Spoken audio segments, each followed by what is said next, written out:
Between these two schools, they've won 9 NCAA championships, 19 ACC tournament titles, and produced 6 Herman Trophy winners, including last year's recipient, Maryland's Patrick Mullins. And tonight, for the 76th time, the Virginia Cavaliers will play host to the Maryland Terrapins.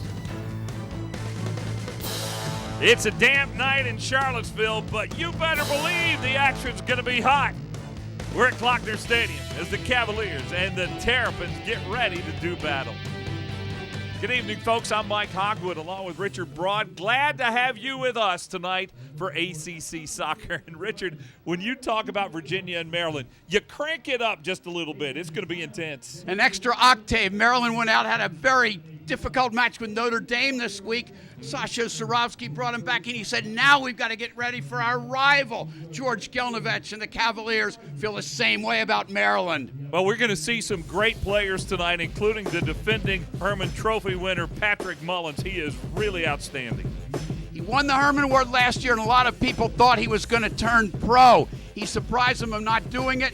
As Sasha Surovsky says, for all the right reasons. He's an outstanding student. He's a leader on the team. He loves Maryland, and I think he might just like to bring another national championship to College Park. He's had a great year. Let's take a look at Maryland's lineup tonight.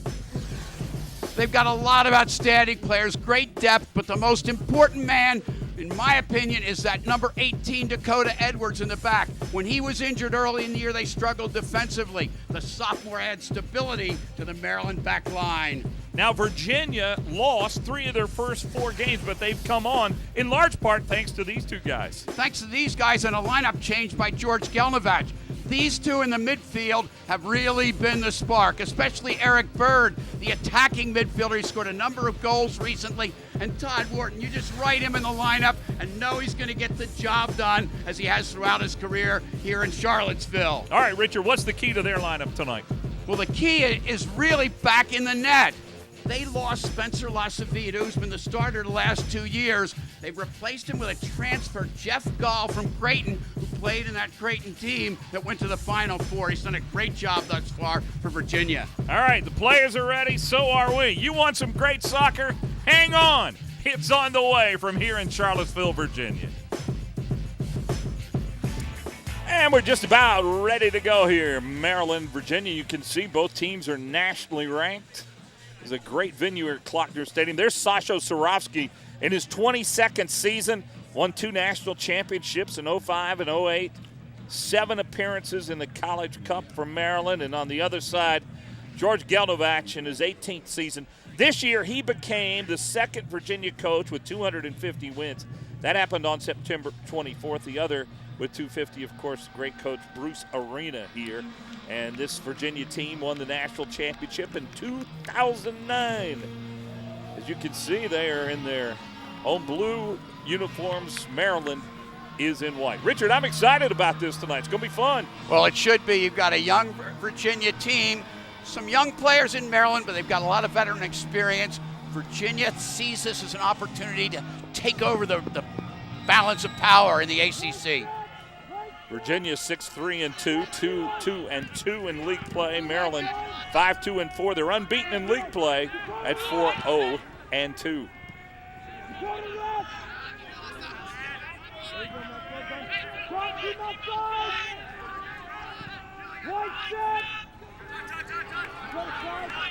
Number 20 for Virginia, Patrick Foss. That's been quite a story for the Cavaliers. It's a great story. Scott Thompson was a starter all his freshman year, part of this year, and Patrick Foss has moved into the lineup. He's soccer through and through. His dad is a soccer producer. His brother was captain at George Mason. He adds an element of creativity and a good left foot in the back. One of many Virginians here on this Virginia team. George Gelnovich's done a great job recruiting here. There's the cross in the box. Bird, number 11, keep your eye on him. He's the leading goal scorer on this Virginia team. He's already been very active, Eric Bird. I like seeing that if you were rooting for Virginia. Quickly reversed Fields. There's the header, goal! The cross right in front of the goal, and number 31, Tsuba Indo out of Japan And what a difference maker he's been for this Maryland team, and they go up 1-0. He certainly has been. Usually it's Endo getting the ball and finding Mullins, but this is a great ball by Shiloh Shuma. Mullins running down the left side where he's very dangerous with that left foot. Gets a little bit of space, really good ball brought back in, and there's Endo finishing in the second minute of the game. Maryland up 1-0. Boy, that was a perfect ball there, wasn't it? Brilliant ball by Pat Mullins. He can not only score, but he can serve it. And that's the way to head the ball by Endo. Down on the goal line, little chance for Jeff Gall. Tsubasa Endo out of Tokyo scores the first goal for Maryland. Has now 6 goals on the season.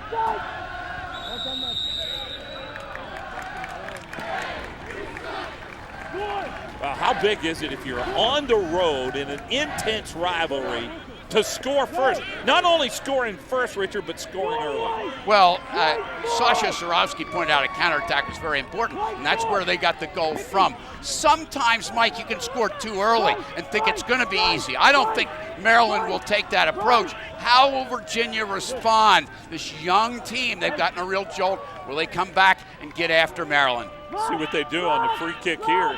I think this is Patty Foss, who's got a lethal left foot. Shot to goal! Virginia able to come right back and answer. How about that? It is on here in Charlottesville tonight. Todd Wharton, number 7, sophomore out of Glen Allen, Virginia. Started every game this year. What a steady player. So many restarts are not directly from the kick itself. Good service by Patrick Foss. Ball comes out in the top of the box, and a great strike by Wharton. He's a very sound player technically. That's how Virginia responds, by drawing even within less than a minute. Well, I talked about Virginia players staying in state. Wharton, a former Virginia High School Player of the Year, came here to Charlottesville, and he has just leveled it at 1. I think we're going to have fun tonight, huh? This is something. A lot happening here early.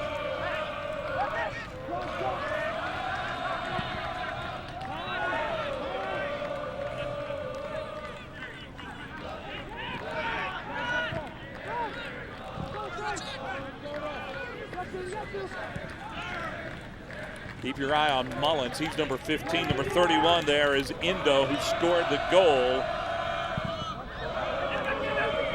Cleared out. It will be a Maryland throw-in on the far side. You take a look at this again. Good service by Patrick Foss, but it's a second ball coming out of the rebound. Excellent technique by Wharton. Maryland doesn't get out quickly enough. Very little chance for Zach Steffen to make a save.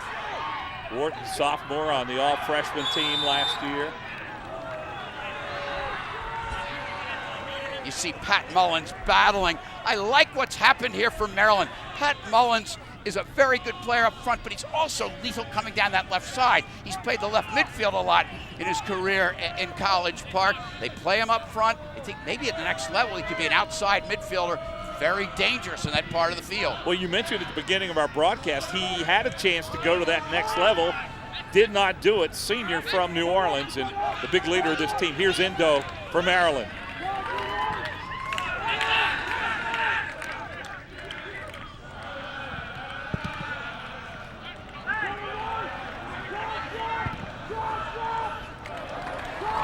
Great ball, ahead it goes to Virginia's number 12, Riggs Lennon, who's had a tremendous year.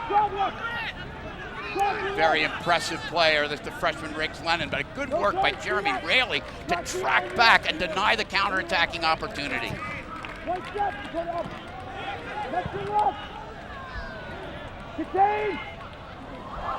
Wow, what a great move. There's a shot and a score!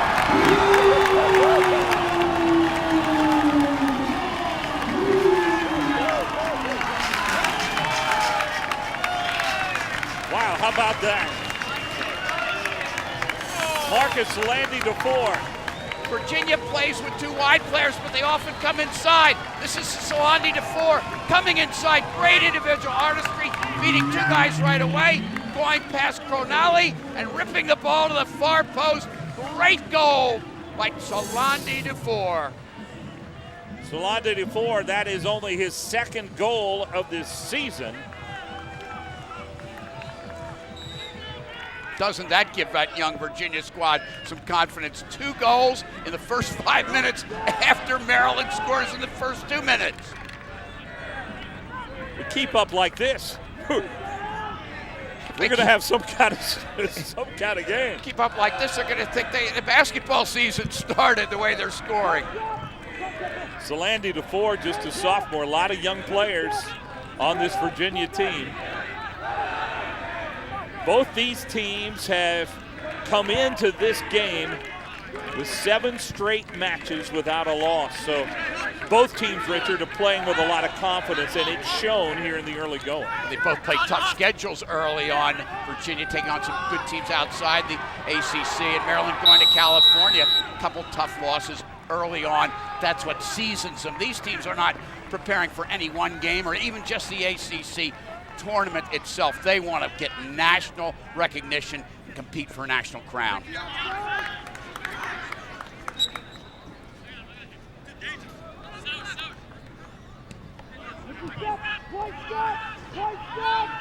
Patrick Foss, who we've talked about, is number 20 for Virginia. Gives them that creative element at the outside back position. Just a freshman. And again, a lot of young players you will see in this Virginia lineup.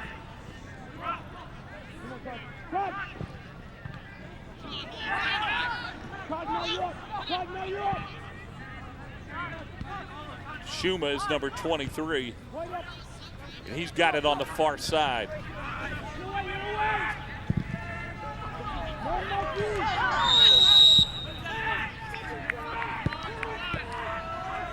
We talk, Mike, about these young players, but they have a lot of experience in competitive arena. The academy program, many of these players, 3 of the players from Maryland and Red Bull Academy, Patrick Foss and a couple of the other players from the DC United Academy, and then it's really upgraded the competitive competition that these players are getting on the club level. And you talk about another one is Jordan Allen, who's a freshman, who had a lot of great experience coming in. He's a dynamic player. He and Nico Corvo are There's 2 Jordan, of the top-rated recruits in the entire country, and Jordan Allen is just as explosive on his flank as Marcus Solandi Dufour is on the opposite side. You talk about Jordan Allen. He was the captain of the U18 national team this past spring. They're expecting big things out of him and this entire freshman class. George Gelnovich is delighted with the recruiting he's been able to do this last year. They have started 7 underclassmen in each of the last 4 matches, has Virginia. That's a lot in the ACC. Well, it is, and they have very few seniors. One of them, Kevin McBride, has been an anchor in the back. They're missing another very good player, Zach Carroll, who's been injured. But what a job McBride is making a play now, is done in the back for them. Speaking of the back, and you touched on this, how great was it for them to get Jeff Gall in goal when Spencer Lasavito, they were really counting on, had off-season surgery. Jeff Gall has been a lifeline for him. Hits the crossbar. We've got a whistle first. Jeff Gall has just really saved the day for Virginia because Lasavita, very experienced player, has had a fine career, and they just got him to transfer the last minute because Creighton has Elmar Bolovich's son winning the job, doing a great job out there. Outside the 18. Gall out of Bartlett, Illinois. He's listed as a sophomore, so he has 3 years of eligibility. Should get Lasavita back next year, so they'll be set in goal.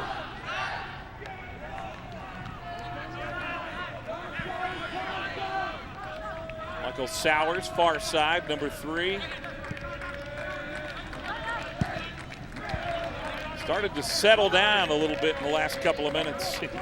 If you've joined us late, 3 goals already. Virginia on top 2-1.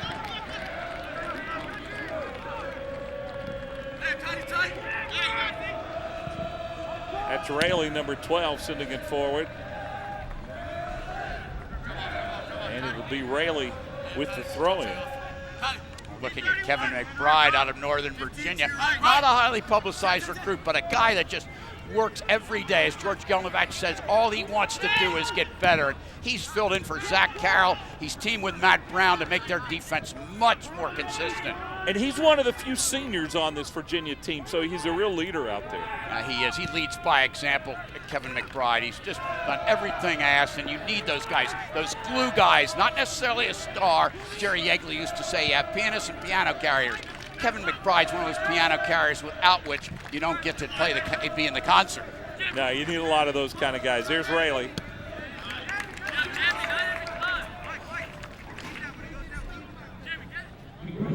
We're talking about Patrick Foss. You see him in your screen there, number 20, along with Matthias Aticha. Right, he's marking Aticha. The thing that the defense in Virginia has to do, Patty Foss and all the defenders, is deal with the many different aspects of Maryland. They have a lot of different weapons. They can make changes, and there's nobody better in getting the right guy in at the right time than Sasha Surovsky. This is Alex Cronali. We've talked about freshman Cronali. He's a freshman who's had a pretty good season for Maryland. Number 31, Indo, scored the goal. Mullins trying to chase it down and can't. Mike, you've seen a tendency already by Maryland to go down the left side. That's where they're strong. Mullins can drift out, get in crosses like he did to create the goal. You've got Michael Sowers who can bring in service. Mikey Ambrose, that tremendous motor of his, can get up the flanks and get in crosses for his attacking teammates. Now Virginia changing the field. Let's see if they can get an attack mounted. Here's Foss, number 20, on the near side. Good ball, Jordan Allen, the freshman we told you about. Number 7 is Todd Wharton, who scored one of the goals for Virginia so far here in this first half. The tactics used by Virginia, pinching those outside midfielders inside, and that allows room for Sullivan on the right side, Sullivan and Patty Foss down the left side to come forward and get in service, and Virginia gets more men in the box.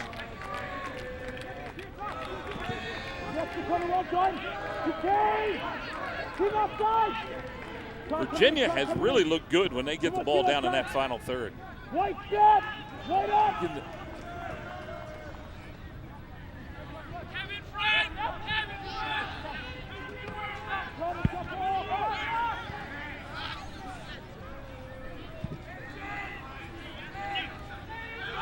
Rayleigh, number 12, on the near side.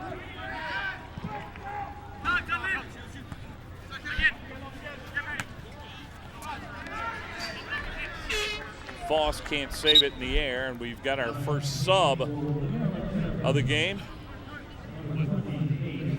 This is Chris Adue, I'd say, coming on, player out of Northern Virginia, D.C. area, played in that great program that David Evans has at DeMatha. He's a freshman. Replaces Alex Cronali, another freshman. So Adui Atsum now on the pitch for Maryland. And Adui Atsum has gone in the middle. They sacrificed some height with Cronali, and Sasha Surovsky's having a talk with him after bringing him off, but they need to stabilize this defense, get a little more pace in there with Adui Atsum.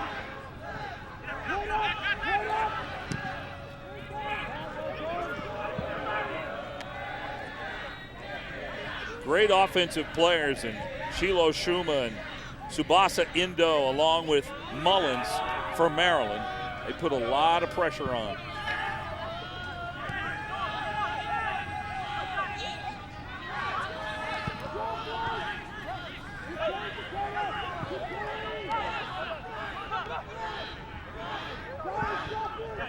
Briggs Lennon, number 12, battling for it on the far side for Virginia. Haven't called Riggs Lennon's name a lot tonight, but he's another freshman that has made quite an impact for Virginia. Very, very smart player, works very, very hard. Outstanding student as well. Riggs Lennon started out wide in the midfield early in the year, but when they made the change from three front to two up top, Lennon became the logical choice to pair with Darius Madison.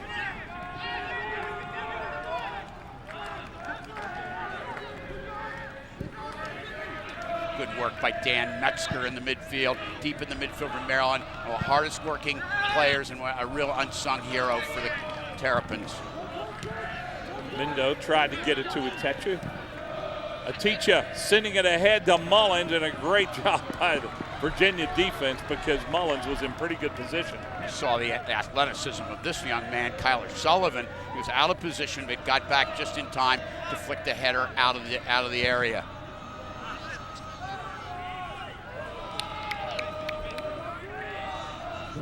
Cross there and nobody home, and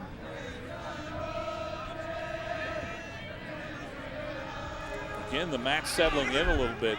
Sometimes, nerves early can cause a few goals to happen too. You know it's your big rival, you're a little tense and just quite haven't settled in. Glad nobody asked me. I thought they'd come out and be tentative in the first 5 minutes. Anything but. Now it's kind of settling in. They're getting a little bit more settled in. But Maryland's a team that likes to play high octane and put pressure on the opposition. And they're gradually starting to get more and more possession. And Virginia can't allow that to happen. It's Rayleigh. Virginia trying to turn it. Eric Bird, number 11. We haven't heard a lot from Bird tonight. But you will hear a lot from Eric Bird. If they're going to be successful, Virginia, they need him involved. They haven't had to call on him. That great goal by Wharton and then that individual effort by Solandi Dufour. But Bird's the active guy. He's been the key to their attacking resurgence in the middle part of the season.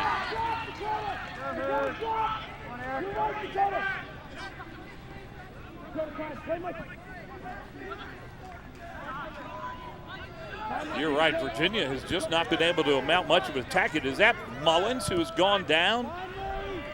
Right at the midfield, I think that's Mullins. It is Patrick Mullins. I didn't see what happened. Very slow getting up.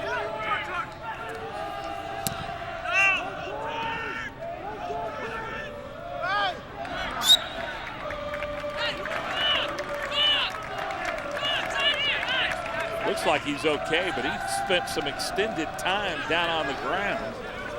One thing about Patrick Mullins is he is a ferocious competitor. Takes after that man, his coach, Sasha Surowski. Had a great partnership, those two in Maryland, of 4 years at East A's. And again, like Sasha Surowski said, he does things for the right reason. That is Mullins, number 15. Got the assist on the one Maryland goal so far. Scored by Tsubasa Endo. Now another attack. Is that a foul? Whistle.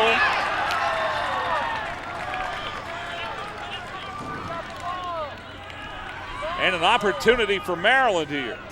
And I think it was called a penalty. This is a giveaway, and look at when Sowers can run with the ball, look how he's going inside, and I think they called the foul on Matt Brown on the far side. Sowers running with it. They give away by Kyler Sullivan.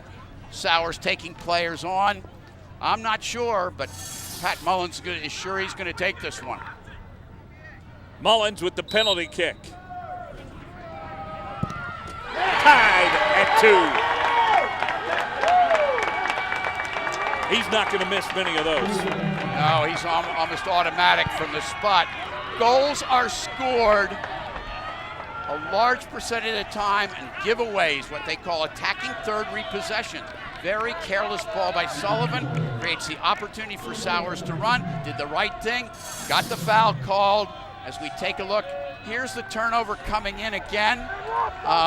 Sullivan very casual with the ball back. Sowers just keeps on going and runs at Brown, who does nick him with his knee. I think that's a legitimate call. Penalty kick converted by Mullins, and it's 2-2 halfway through the first half.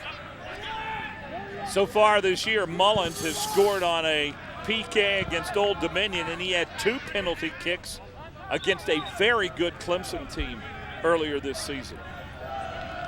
Indeed, very good Clemson team. This ACC gets tougher and tougher each year. What a job Mike Noonan has done, just like the great job he did at Brown before coming. And we've got a lot of really good programs here. Jay Vidovich, always has Wake Forest in the mix. And North Carolina could get a couple wins instead of all those ties. They'd be back in the hunt too. So now Virginia trying to swing momentum their way.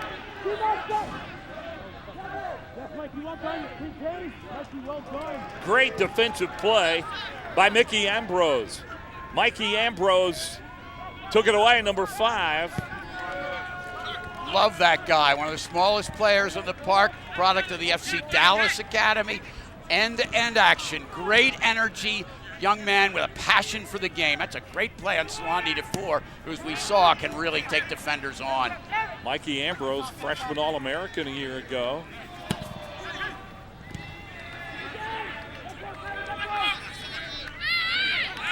What a team that is. Mullins and Indo. Whistle again. And yet another penalty kick. And I wasn't sure that Peter Diemel was going to call 2 so close to each other, but he didn't hesitate for an instant. Pat Mullins is just so stout. He's working hard. He gets Patty Foss to overcommit, and the foul is called right there on Kevin McBride. It is very close. Again, almost the same kind of foul. Just managed to nick the man with his knee. Mullins goes down. He gets another shot at a PK. And he hits it. To the same side. And you wonder about that. Is he going to go the same way? And it's kind of a mind game between the goalkeeper and the penalty kick taker. This time, Patrick Mullins wins it. Wow. Patrick Mullins has just given Maryland the lead, and for the second time this season, he scored 2 penalty kicks in a game. I don't care how you do it, the young man has tremendous poise. He creates it, and that's a foul taken down by Kevin McBride. Both of those calls close, but there was contact taking the man down. That's a beautiful penalty kick, low and on the ground into the side netting.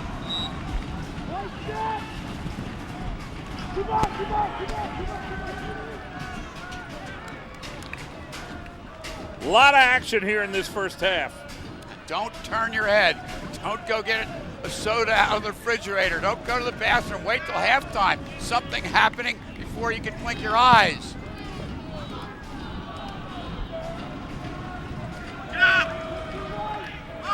This is the kind of soccer I love, though. Fun to watch. This is a great showcase. I never would have dreamed there'd be 5 goals in the first 20 minutes. I think it might be a Virginia player down on the far side. Did he run into the wall?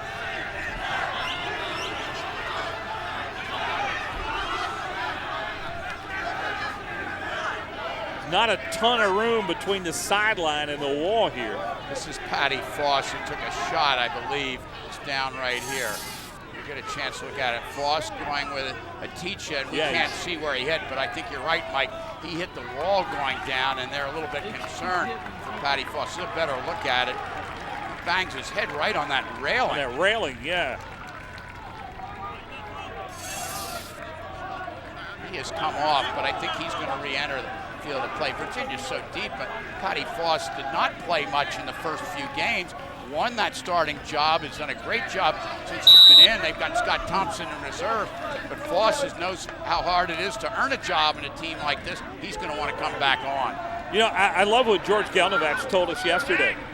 You know, he gives a guy a chance to earn a job, and when you earn it, you stay out there till you lose it. It's not easy to get playing time on this Virginia team, and there are a lot of great players. What I like here is you see immediately comes back in the field, and Patrick Foss gets stuck in on the tackle. He's not going to back down. He's a very competitive young man from an athletic and soccer-loving family. That's Allen, number 8, highly touted freshman. Mike, we talked about the pressure that Maryland puts on. Even though the goals were on penalty kicks, Maryland dictating the game, getting on top of it, and Virginia not maintaining possession gives Maryland a chance to get the ball in the box and create opportunities. 2 penalty kicks as a result. Ticha trying to serve it up. That's a Ticha, number 11, turns it over.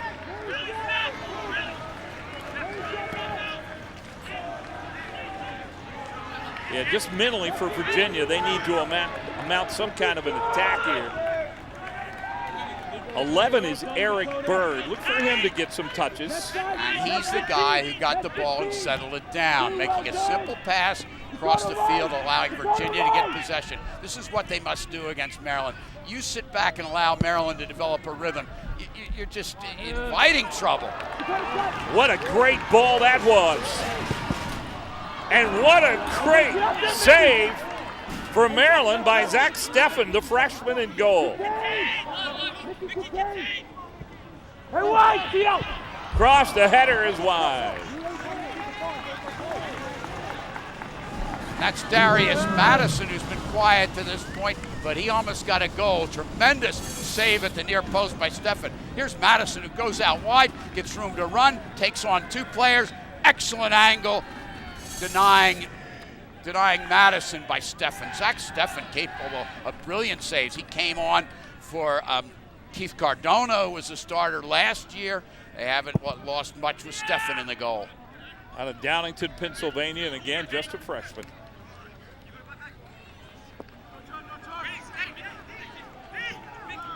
Nice job by Schuma, who I think's played well here in this first half. Another player who's very good in keeping possession from that excellent program, Episcopal High School, run by Rick Wilcox in Northern Virginia.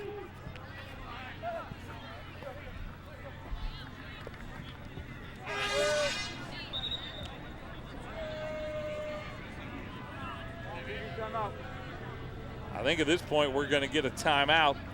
22-23 to play first half. We've had a lot of action between two rival teams. Maryland leads Virginia 3-2. Back in Charlottesville, Mike Hogwood, Richard Broad with you. It has been exciting so far for Virginia. Todd Wharton has scored. Marcus Solandi DeFore has scored. For Maryland, it was Dubasa Eno who scored, and then Patrick Mullins with two penalty kick goals, 3-2 Maryland. Keeps up like this, by the end of the game, it'll be easier to say who hasn't scored. It's unbelievable. One of the greatest first 20 minutes I've seen in a long, long time.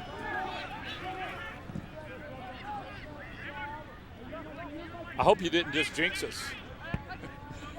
Saying we shouldn't have taken a break. Just keep doing it. Keep shooting on goal.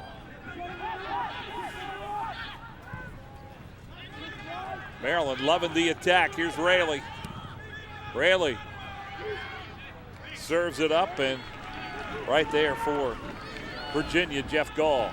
Mike, both these teams, when we talk to the coaches, emphasize the strength of their attacking five and the youth and somewhat of the inexperience in the back, and it's really shown a little bit. Some counterattacking opportunities.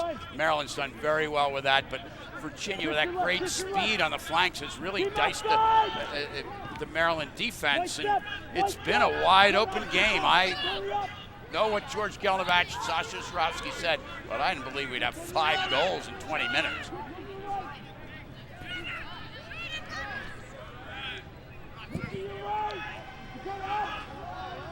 Gall sends it forward. The header by Riggs Leonard. Here's Jordan Allen. Solandi DeFore, who scored the goal. And Virginia can't muster a shot.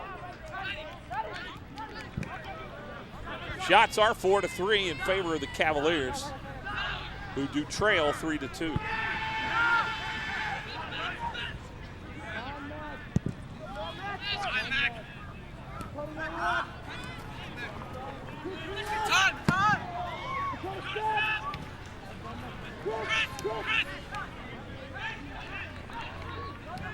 Metzger's number 7. We've called his name a lot tonight. He's played well. He runs all over the place. Look at the work by Dan Metzger as he's asserted himself in the defensive midfield. That's when Maryland's got a hold of the game. We're looking at two of the best defensive midfielders in the country in Dan Metzger, the junior for Maryland, and in Todd Wharton, the sophomore for Virginia.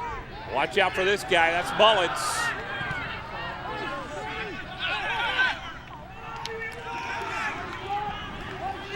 Fine play by Jeff Gall after Mullins did all that hard work. just hanging in there and denying a corner. You don't want to give any more chances to Maryland than you have to. They are a dangerous team going forward in the attack. Well, we've certainly seen that, and a couple of unfortunate fouls on the part of Virginia, leading to a couple of penalty kicks. Well, they were close, both of them, but there definitely was contact. Ironically, both players hit the player running on with the outside their knee and took him down.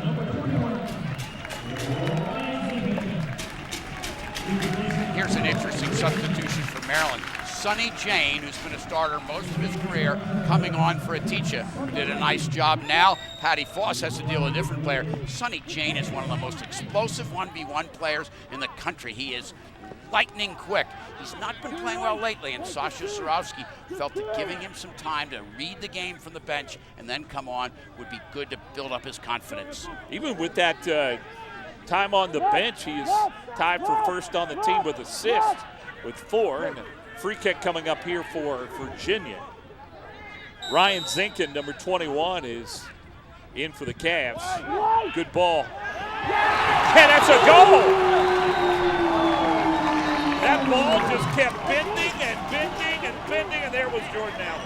We have to stop here. There is a flag up. Maybe it's an offsides. I'm not sure. Well, the Cavaliers were certainly celebrating. It's not an offsides. Peter Dima points to and runs back to midfield. That ball bent in by Patty Foss, just snuck all the way through.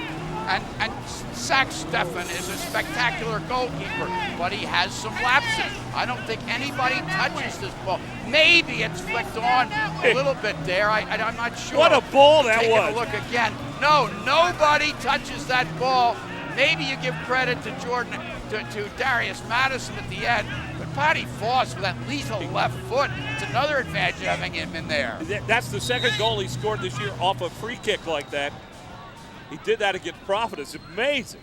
Nice to have a weapon like that.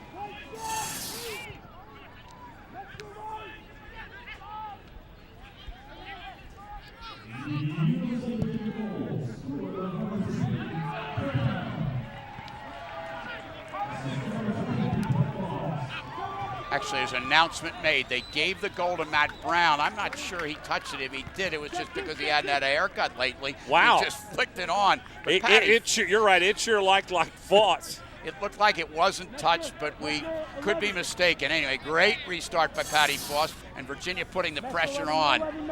I still don't know if Matt Brown actually touched that, but he drew a lot of people, and that's why you throw the ball in the box. You take your chances, and you never know what comes of it.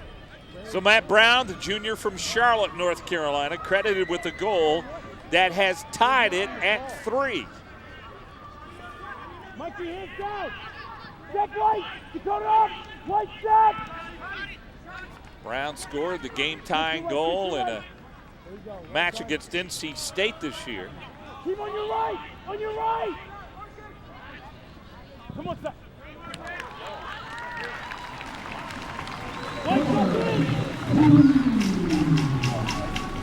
And I believe we're going to have our first corner of the match. How about those Cavaliers? We're talking like they're down, they're losing possession. Maryland's taking over the midfield, but they're coming right back. Now, if you're a coach, would you have Pat Foss take the corner? I think that's a logical choice. Yeah. See what he does with that left foot, he bends it in and puts pressure on Steffen, who's got to be shaken after getting 3 goals. Still with control, Virginia. That's Foss. Foss chases it back down on the far side. If you notice with the balls that Patrick Foss serves in, they're driven low and hard. They're not these flighted things that give the keeper a chance to measure it, but he drives it low and hard, and one mistake by the opposing defense they pay, and Maryland has paid today. Here's Jordan Allen, the freshman.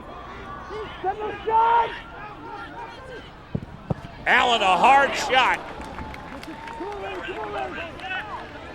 Boy, does he have a strong foot. He does. He can really strike a ball, and somebody, I think it might have been Dakota Edwards, stopped that maybe with his head. He just drilled that ball in.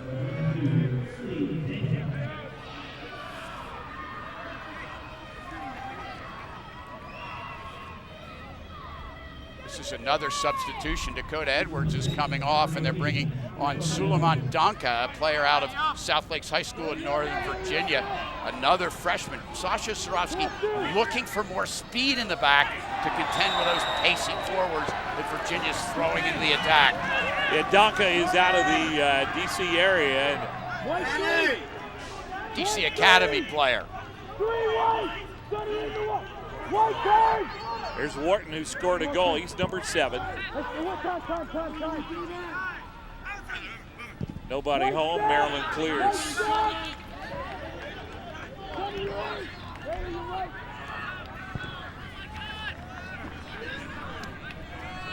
Goal to Foss. Boy, that was a great free kick he had a moment ago. That's a great ball forward. Good work by Stefan, but Foss getting a chance to look forward, trying to find Ryan Zinkan up front. Zinkan, another interesting player for Virginia. Played almost everywhere. He's played outside back. He's played in the midfield. He's played up front. His versatility is a real asset for George Gelnavad. Zinkan, number 21. Tell you another interesting thing. He is tied for the most games played on this team, 42 in his career. He's been a valuable part of this team.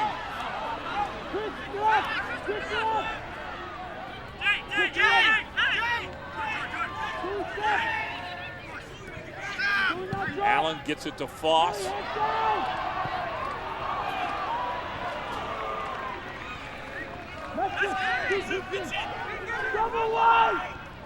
Zinkan and Sonny Jane marking him, takes it away.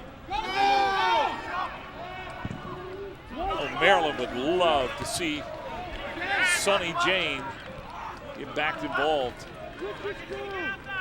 What he can do is beat people one-on-one. They need to play to his feet, let him take some of these defenders on, especially in the half when the opposing defenders are tired.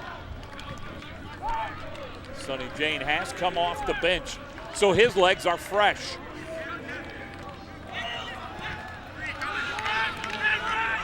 This is Sonny Jane, number 10. He is quick.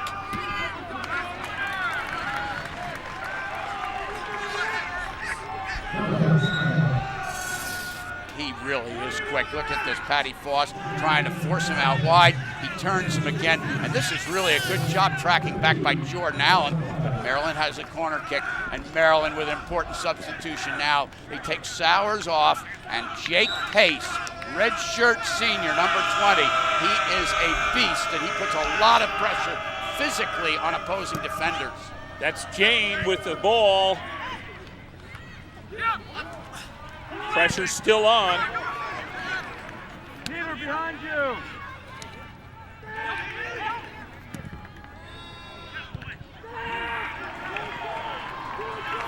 Zinkan, number 21 for Virginia, trying to beat Metzger. Not many people do. Dan Metzger doing all the dirty work in the midfield for Maryland.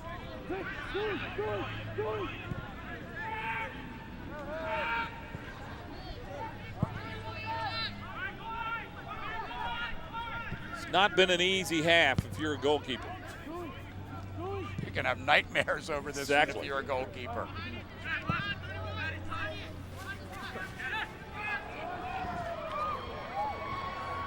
Nice tackle, Jordan Allen, but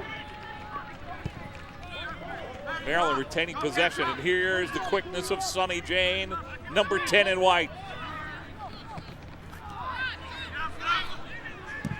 Long ball sails high and way wide. We talked about Todd Wharton in the back of the defense. We talked about Eric Bird as an attacking midfielder. Eric Bird made a long, long run back to shut down Endo and put him under pressure. Good work by Eric Bird that time. He's been the spark plug, Eric Bird, as he's come out and he's struggled because he had a knee injury his freshman year. Probably wasn't 100% even last year. Now he is, and we're seeing what Eric Bird has to offer. Bird's been really hot. He scored 5 goals in the last 4 matches, so he has been a hot player for this team. Brian Lima getting ready to enter for Virginia. He's another one of those catalyst kind of guys coming on for Madison, and he's a junior. He hasn't played a lot until this year, but he's been a real aggressive guy coming on for 15, 20 minutes a half for George Gelnovich. Played in only 2 matches a year ago, so his playing time has really increased this season. Played almost every game this year and been a real good guy to spell Lennon and Madison up top. Had a knee injury that ended his season back in 2011, so it's taken him a while to get over that and get really fit again.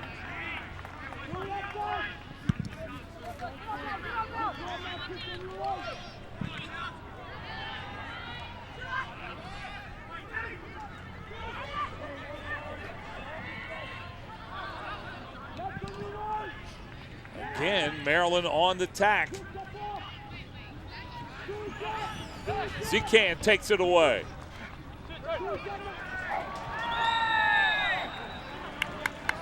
We talked earlier about Maryland. They have a lot of options, and Sasha Surovsky is a brilliant maneuver of players. What he's done now is brought in 2 faster players in defense, including Suli Donke and Odui Achim.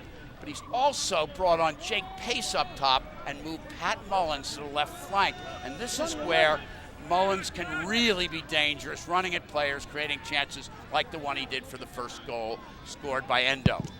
Hey, wait! I'm Sonny! Off the free kick, Jane with the header. Here's Foss.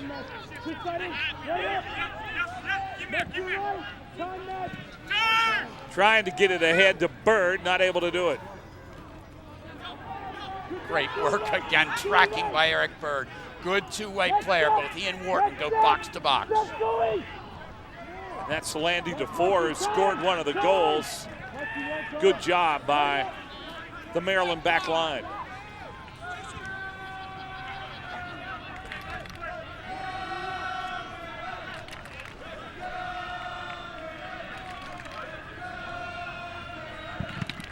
Mullins. Couple more subs coming in for Maryland.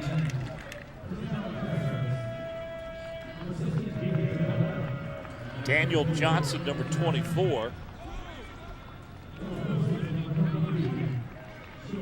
And it's David Cabellis, I believe. Yeah, Cabellic is also on. in. David Cabellic, number 16. When we talked to Sasha Surovsky, he said we had some injuries. We don't have as much depth. They've got more depth than anybody in the country. He's done such a good job recruiting. Long shot by Cronali, goes way wide. And that's one of the things people don't necessarily appreciate about the Maryland program. Sasha Surovsky, one of the best recruiters in the country. You got this guy, Jeremy Raley, a little bit unexposed, done a good job coming in the back. And he's not only a recruiter of talent, but he's a recruiter of good character.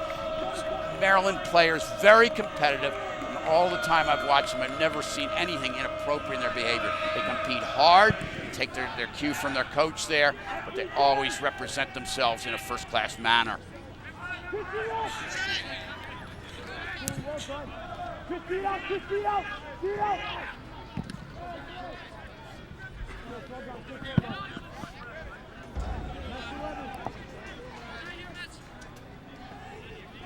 Allen on the throw-in as Virginia trying to mount another attack here as we approach 6.5 to play in the first half.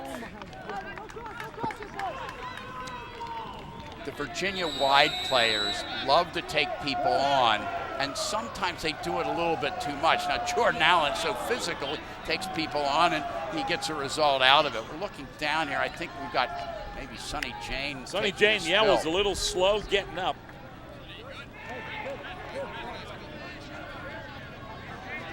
He seems to be okay.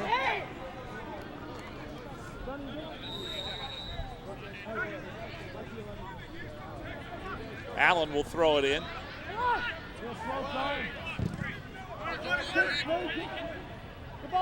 Gets it back to Allen. There's the cross. This is Bird, number 11. Bird, oh my! An opportunity missed by Virginia. That was close. My goodness, Riggs Lennon coming on, and somehow that ball went to Zach Steffen standing by the post. I still don't understand how he got it. Great tracking, though. That quickness in the back is playing a big role in shutting down some of these Virginia attacks. These Virginia players are really, really fast, and Sasha Surovsky's had to go with fast defenders to neutralize them.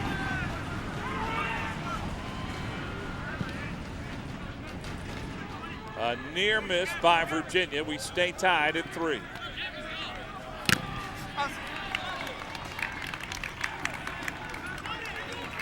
Nice tackle by Patrick Foss. We talked about his lethal left foot. As we look at this again, great work by Bird, turns by Ambrose, and I don't know how, that's great tracking by Oduiachum that time. He may have knocked the ball to Stefan, or maybe Lennon just didn't get it right. I'm not sure, but very, very close to the 4th goal of the half for Virginia.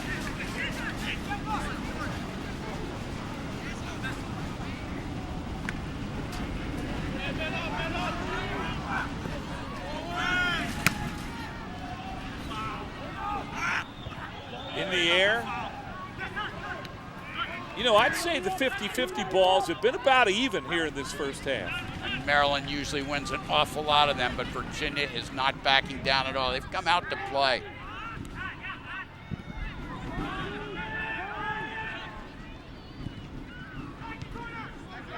Four and a half to go first half.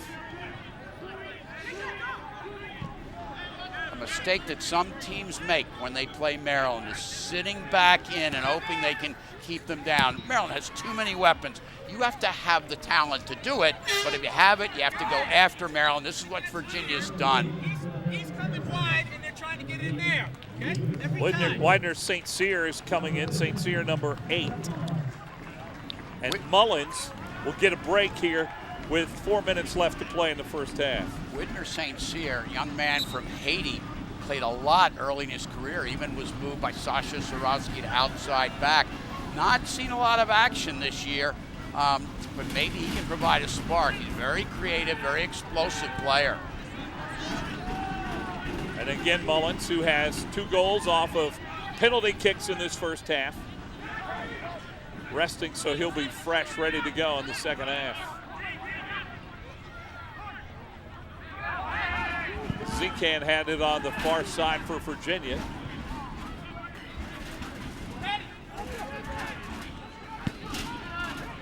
Maryland able to turn the field, and here we go.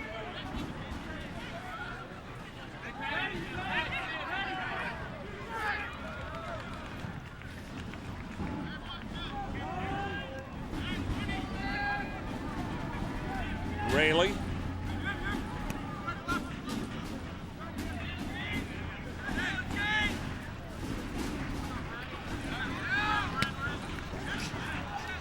Great job by the Terps. Chance. Oh my! Right in front of the goal. How did he miss that? We've had one at each end now. We just don't know how. It could very easily be four apiece.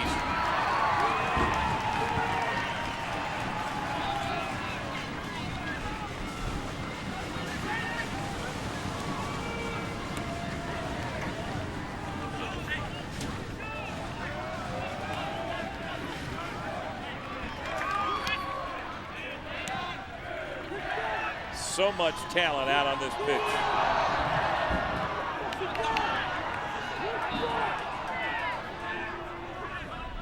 Two minutes left in the half.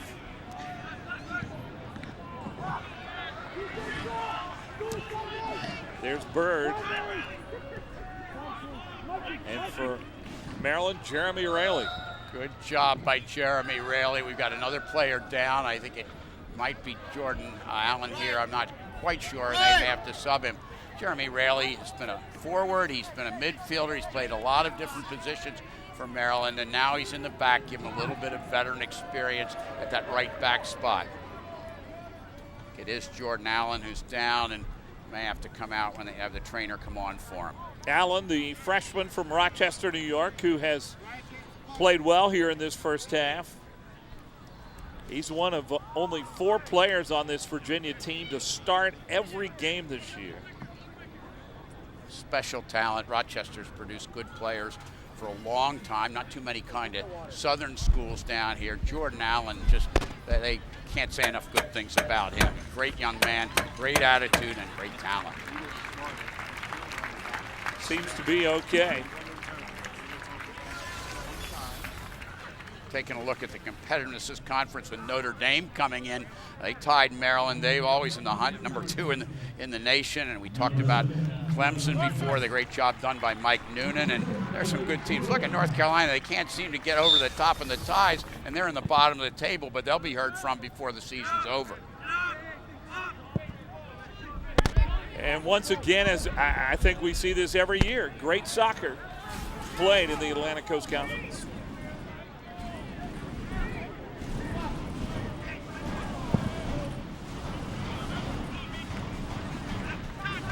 Header by Jane.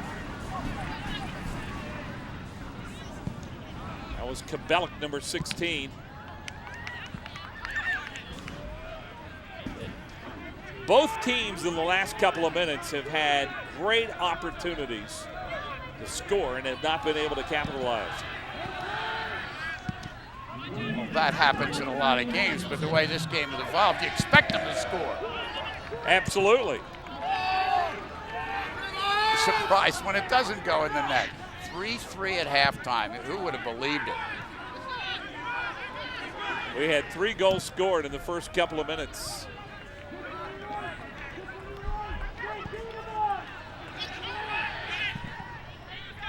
Kabelic can't catch up to it. 30 seconds to go here in the first half.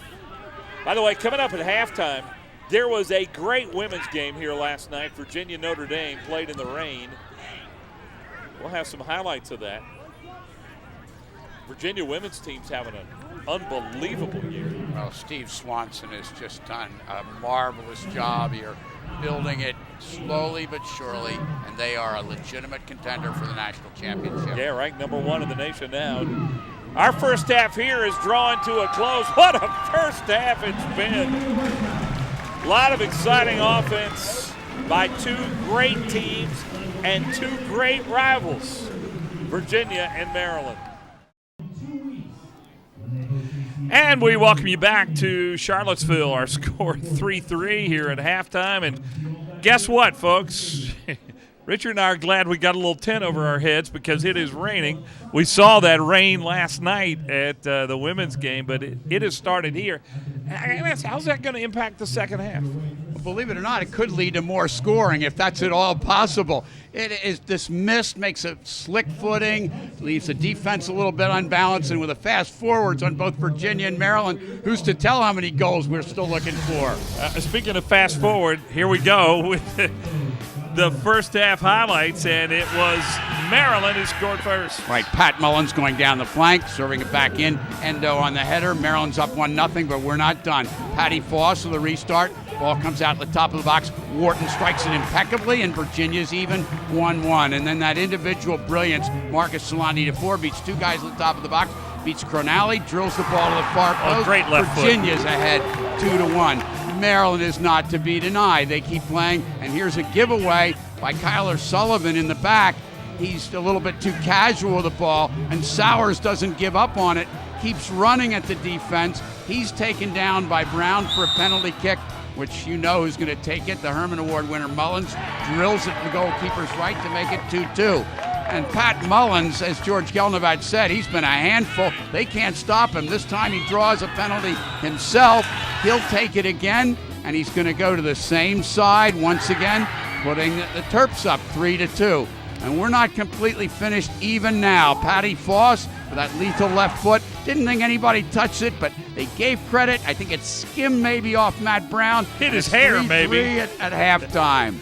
Matt Brown, and then there were several near misses. Here's one of them for Virginia. There was also one for Maryland. I don't see how that happened and didn't score. I don't know. That ball hit Riggs Lennon, and it just bounded to Steffen. And look at this work by Jake Pace, the moving mountain driving through everybody. And how does that not go in? Good work by Pace coming off the bench. He's been a spark plug for Maryland all year. All right.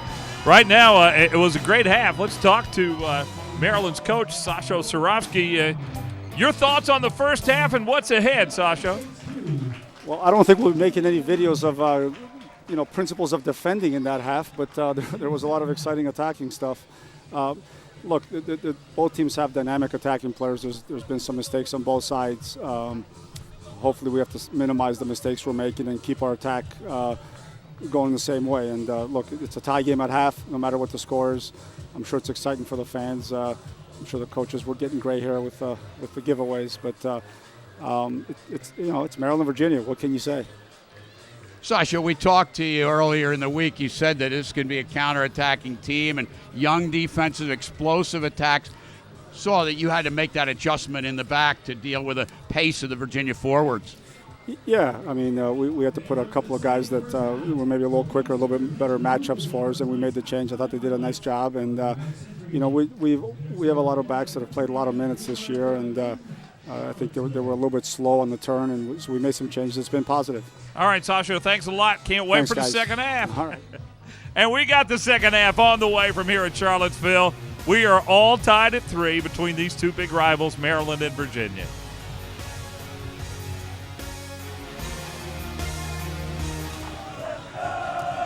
About ready to start the second half here. Mike Hogwood and Richard Brogg, great to have you with us for ACC Soccer.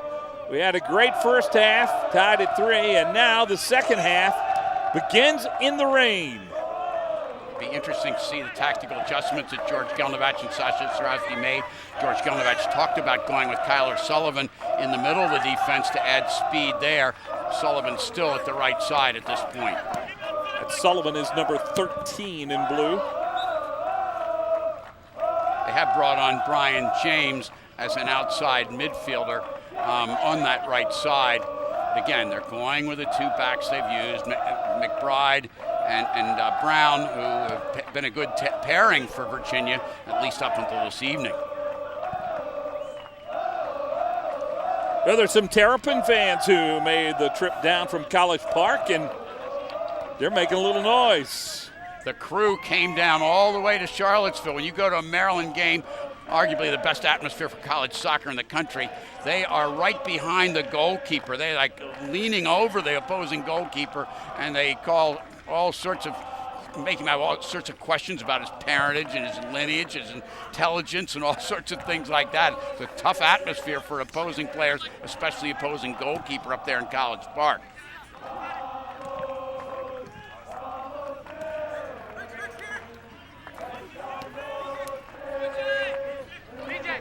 That was James, 17, who, as you said, has been inserted on the right side.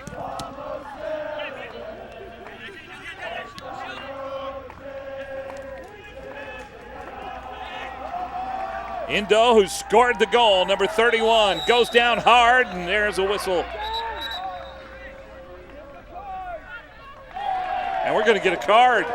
Brian James just started the second half, rewarded for his effort with a card. He never caught up to Endo, and that speed that Endo has coming through the midfield is an important factor. Virginia cannot afford to get stretched. Todd Wharton needs to stay at home as much as possible to deny these counter-attacking possibilities for Maryland. Tsubasa Endo, who scored the first goal of the match, to take this free kick.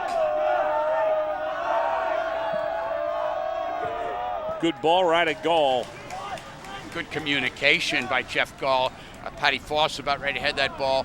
Gall calls him off. That communication aspect of a goalkeeper, very important. It denies a lot of shots being taken. Be a good shot saver, but you have to organize your defense and communicate as well. James, 17, tried to get it to Riggs Lennon. Well, the second half has not started off near as offensively as the first one did. Many of these games that open up wide open end up at the end of the game when nobody seems to be able to get the winner. So we'll have to see, but what an incredible first half of attacking soccer. Aticha's number 11.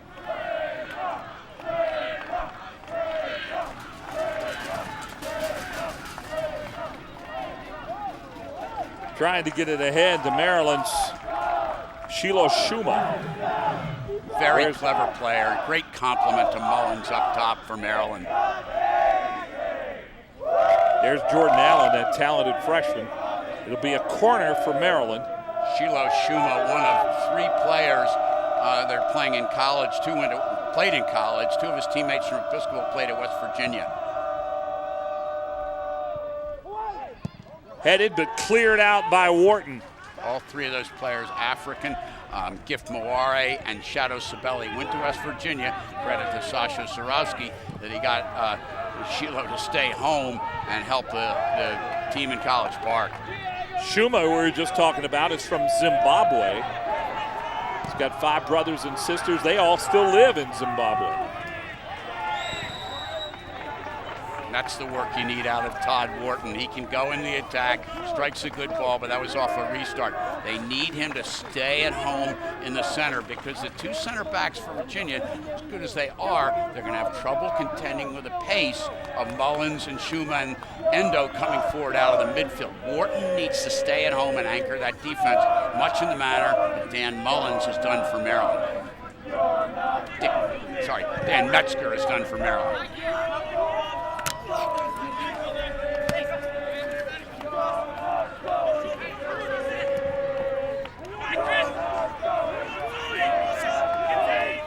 There's Virginia, it's Allen.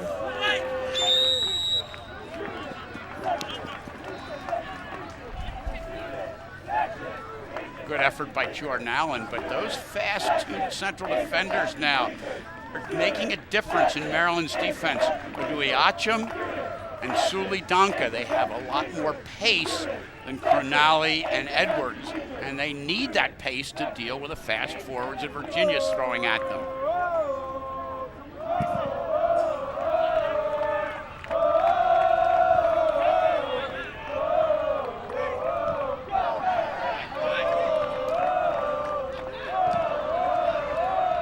Possession going back and forth, but here's Lennon, number 12. James, number 17. Lennon has not gotten involved much offensively for Virginia, and he's a good player. There's Wharton, number 7.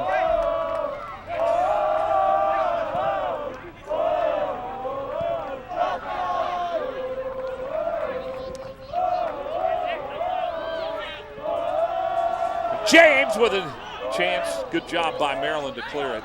And that time Lennon did get involved, creating a chance for James. I like what Wharton's doing now. He's not trying to get too much into the attack, staying back, and he can dictate play from the deep midfield. He's a good enough passer to do that. And they've got Eric Bird who can get forward. Maryland, if Maryland takes over the midfield, Virginia's in trouble.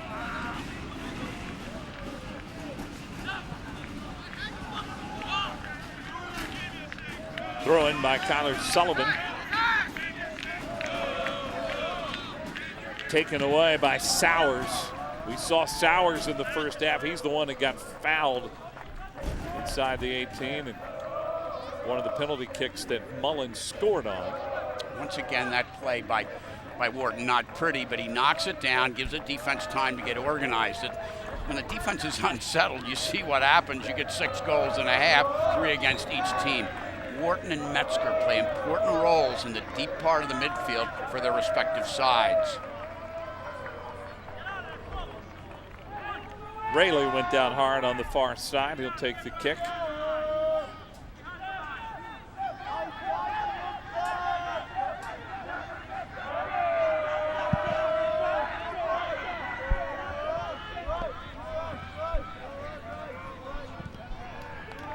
Good job by Wharton again to clear it out. Trying to catch up with his Allen.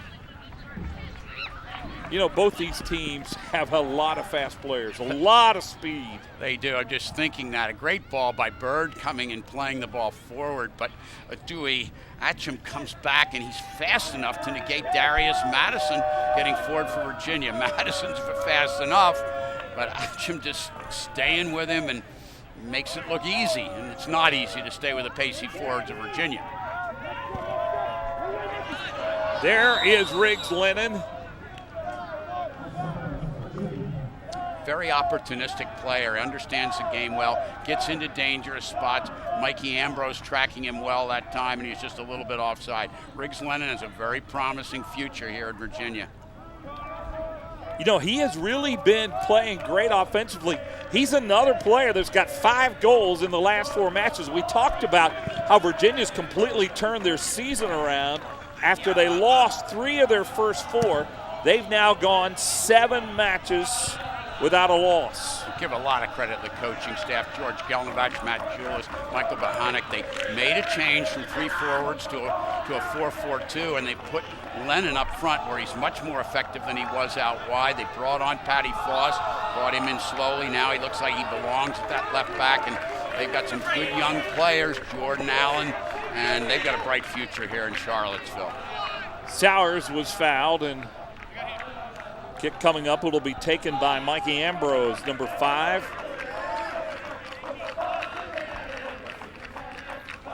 There's another young player with a really good left foot. It's a dangerous ball being struck in by Mikey Ambrose.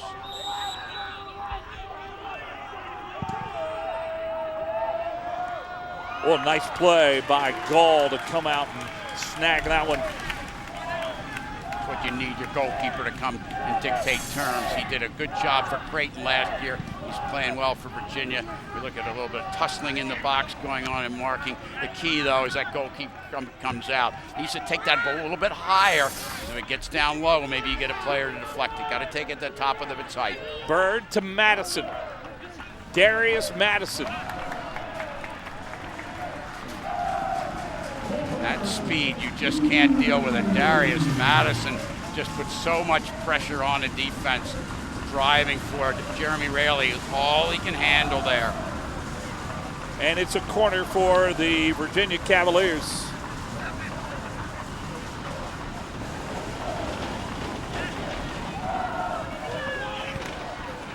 Knocked out by Steffen, the goalkeeper.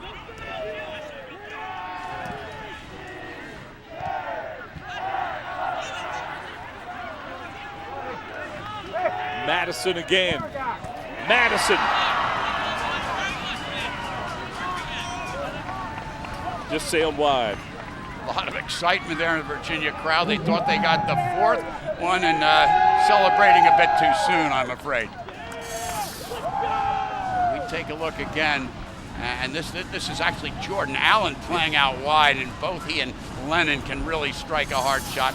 That one not on the frame. Got to get it on the frame. Accuracy is more important than power.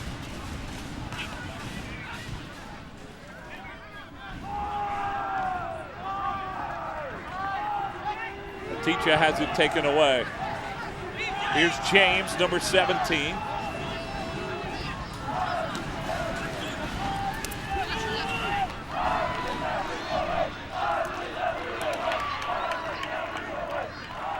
A lot of speed by Sullivan getting forward on the attack. He can go around people. Good work by Mikey Ambrose, making him run out of real estate. Kyler Sullivan, one of only 4 Cavaliers to start every game this season, so he has been awfully important. As a younger brother in the program, I think he'll get some time before long. But as you heard George Gelnovich say, he's a versatile guy. They played him in the center earlier. They may need him to go back in the center to slow down Pat Mullins and the other dangerous forwards for Maryland. Indo leaves it for Metzger.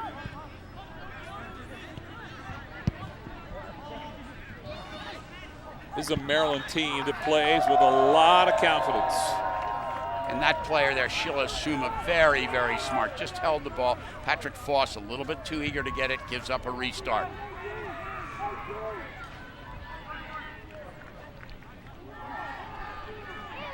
Dynamic, explosive player. His high school program at Episcopal had some other players from Africa, some local players. They won 3 out of 4 private school state championships. That's a pretty amazing achievement in the state of Virginia.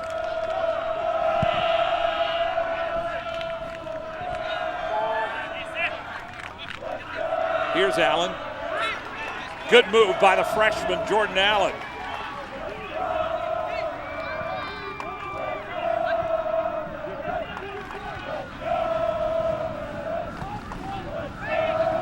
Foss who had such a great first half over on the far side.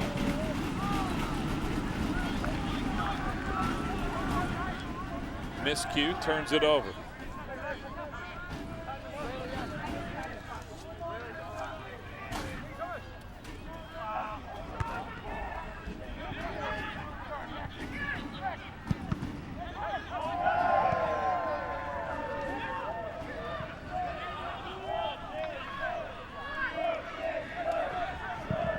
Busy night in ACC soccer. NC State for Duke.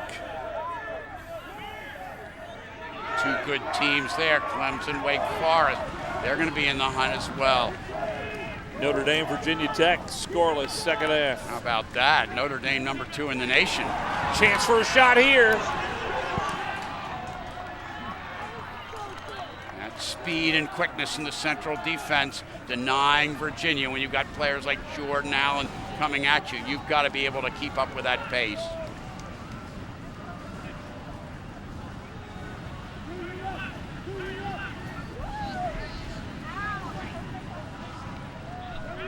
Virginia has outshot Maryland 10-7.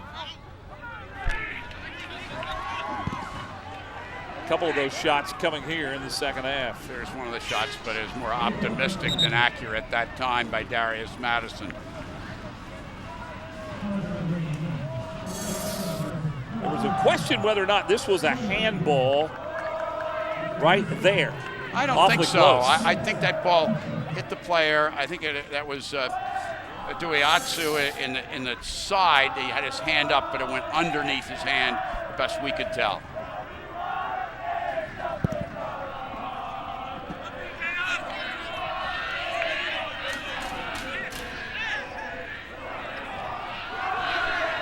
Good job by Sullivan to take that away.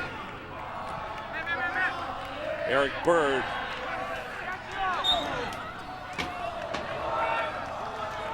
And that foul's on Bird. Activity of Shiloh Shuma paying off for Maryland. Very, very active, reads the game well, and he's in a good spot now. Shuma.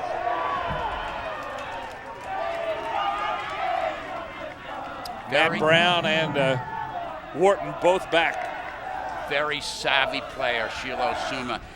He keeps his poise, very comfortable on the ball. He's done a lot of little subtle things to aid the Maryland attack tonight.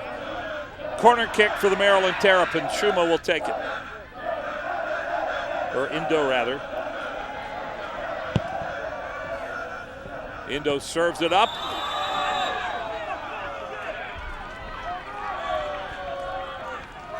And that time coming forward, Duiatsu coming in, trying to get ahead on the ball, called for a foul, pushing Jeff Gall.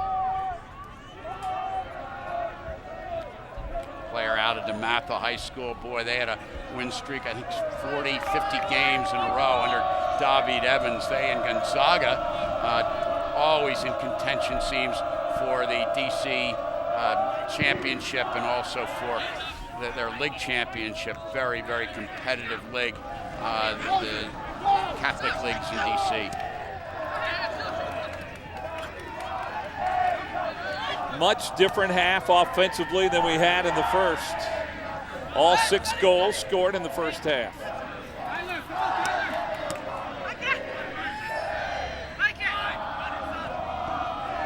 Ambrose taken away by Bird, number 11. Other side of the field.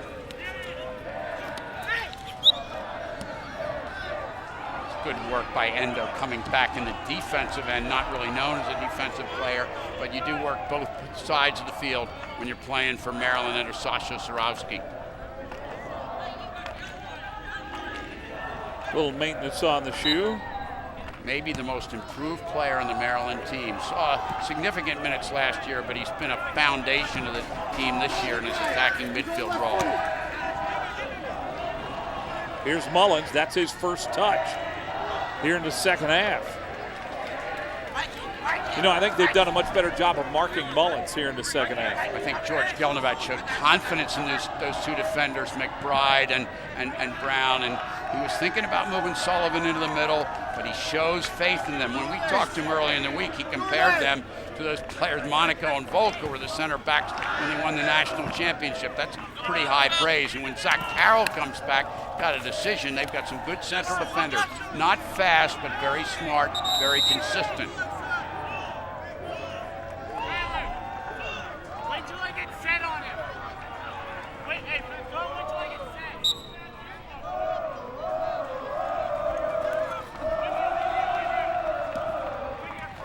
Good look at Sasha Surovsky, who's been in a lot of big games in his career as the Maryland coach, taking them to a couple of national championships.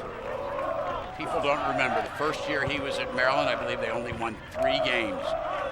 Amazing. Now, if they lose 3 games in a season, it's an off year. Their goal every year is the national championship. He has built a dynasty in College Park. Kyler Sullivan did a great job there, taking it away from Indo.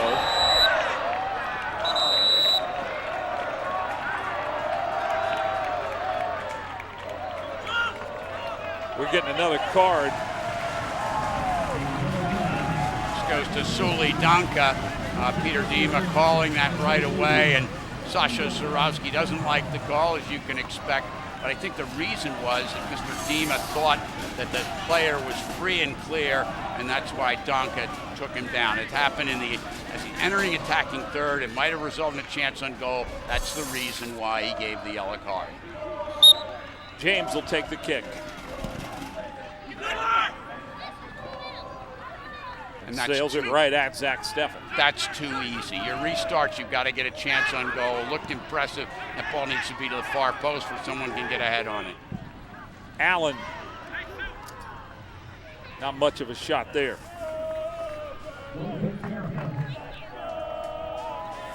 This young Virginia team, sometimes they make bad decisions when to shoot, when not to shoot. I thought there were some times in the first half they could have pulled the trigger, and now sometimes we see they're shooting from way afar. There's not much chance to beat a goalkeeper like Zach Steffen. And George Gelnovac, he was a great player here at Virginia himself. No one understands that better than he does.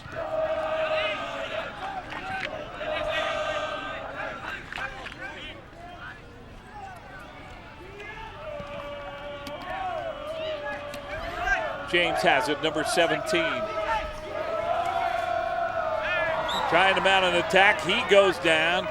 2 defenders from Maryland there, and definitely a foul. Brian James is not usually a player who takes a lot of people on. That time, Maryland just kept giving him ground, and he did the right thing, accelerating and drawing the foul. Now, we need to, for Virginia, we need to take advantage of the last ball by James. It was right to the goalkeeper. Now they've got their restart specialist, Patty Foss. Expect to see a little more dangerous chance. He drives that ball in hard, doesn't give the defense as much time to react.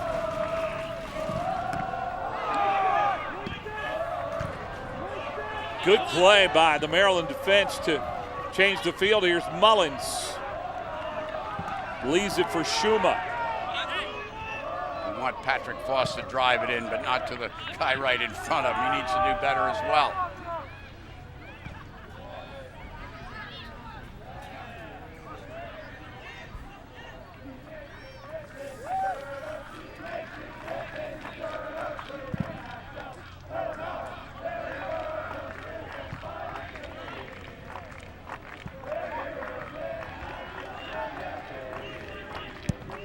Far side, Allen. Breaks Lennon, and the ball being played in the midfield a lot right now.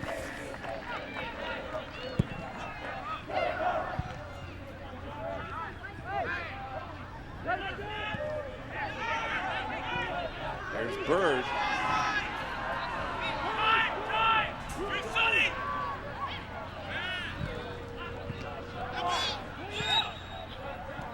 Or is a Virginia Cavalier who went down hard, a little slow getting up.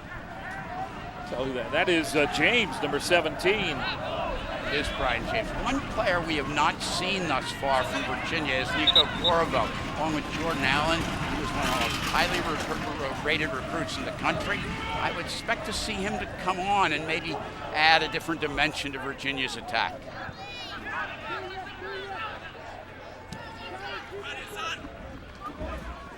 Sullivan's got it on the right side.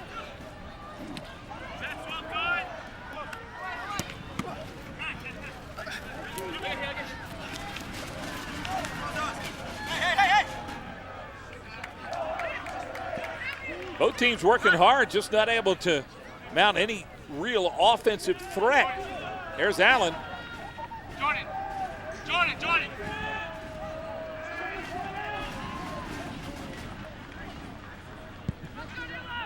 Kevin McBride. Part of that back line that's played really well for Virginia. Wharton now. Just missed getting it ahead to Allen. It was a great pass by Wharton, and I thought Adui Hutchin was beaten. He just is so quick back there. Yeah, it was Darius Madison who almost beat him. Now Bird, here's Madison on the right side. Good play by Madison to get it to Jordan Allen. If you from a distance have trouble telling the 8 and 9s apart, we are too. 8 and 9 are so similar looking numbers. It is. And Allen and Madison have much the same style. They're both players with a lot of speed who can take players on, and they do it, both of them. Nothing happened so far here in the second half, but hang on, folks. We're still tied at 3.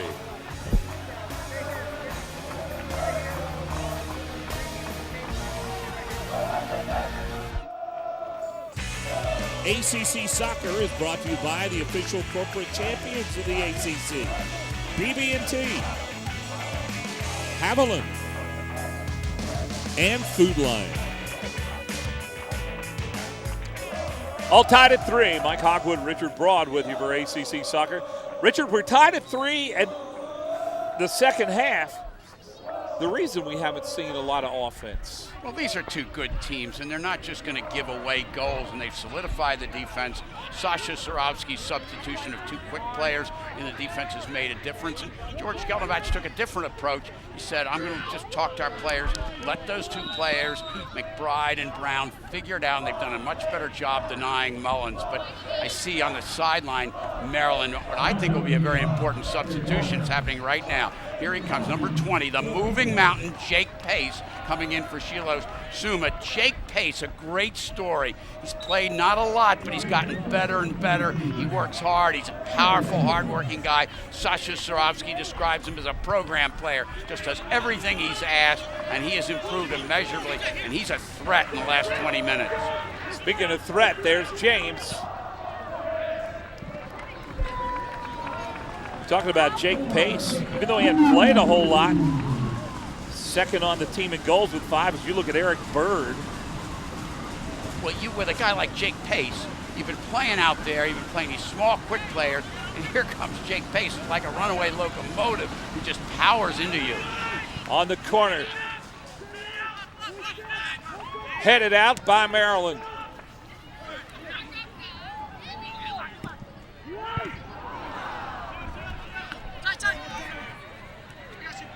Bird again serves it up right to Zach Steffen. Eric Bird getting actively involved. He's been the key to the Virginia attack most of this season. They need to get the ball into him. He can create some chances for those fast players alongside him. Bird was not as involved in the first half, but you're right. He's had more touches here in the second. That was Bird trying to leave it for James. That's Pace, number 20. Look at Pace up against a guy like Endo, and it's what a difference in size. Look how strong he is. They took it away from him that time, but he's so big and he's thick, and he can keep that ball, and he's allowing Maryland to get more of a chance, and he is a very aggressive player in the final third.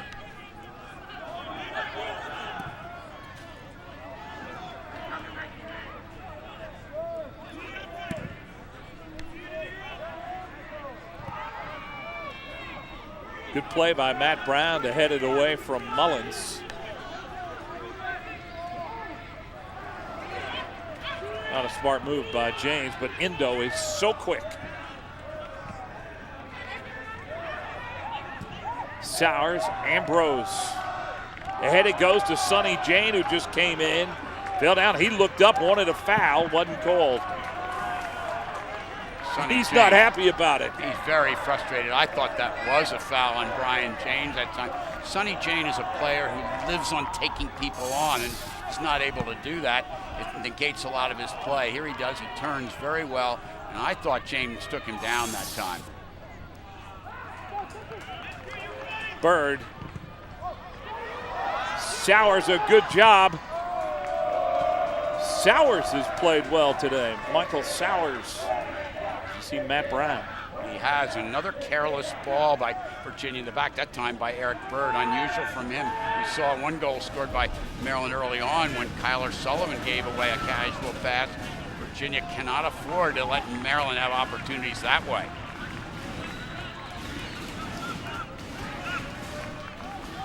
Maryland loses it out of bounds. Kyler Sullivan will throw it in.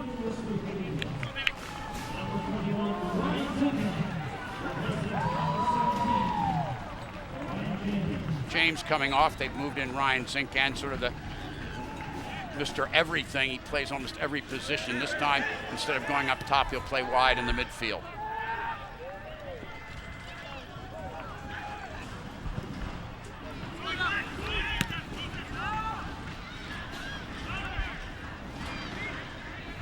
Stephan doing a good job directing traffic.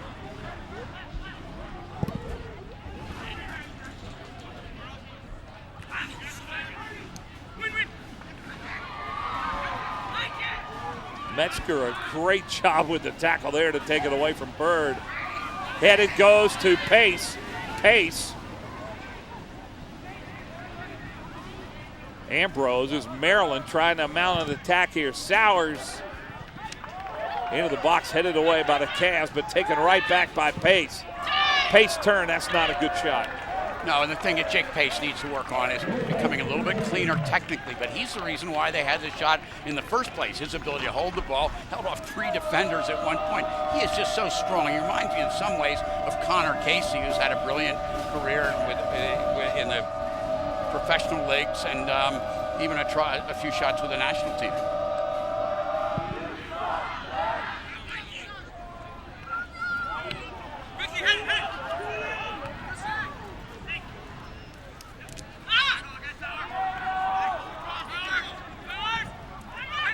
Indo went down really hard. Here comes Mullins. Patrick Mullins. Oh, my. Pace was almost in a great position. Another thing that Pat Mullins does well when he's withdrawn, he can run at players. I think he's going to be most effective at the next level as an outside midfielder where he can use that left foot and see the field and attack defenders at speed. Header by Indo, gets it to Sonny Jane, number 10. Taken away by McBride.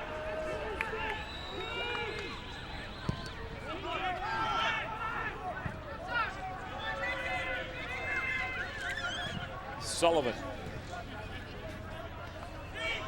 21, Zinkan, who just came in. Boy, what a battle going on. Madison over on the far side for Virginia, number 9. And Adui Achim again with that quickness and able to deny Darius Madison. You know, when he makes a mistake, he's able to recover because he's so fast. Very, very quick. And Sulidanka, same kind of player. The substitution by Sasha Surovsky is what's kept his team in the game. He's got 2 big, strong, good players who are struggling to keep up the speed of Virginia, and he made excellent substitutions. Why we're even. Zinkan, number 21.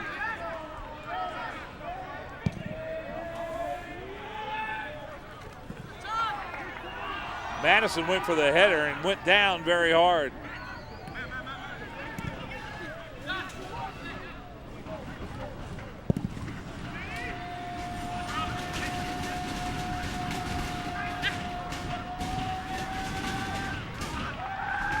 Mullins goes down, no whistle. On a terrific play by Todd Wharton, who lost the ball and didn't waste any time, got back and poked the ball away from Patrick Mullins.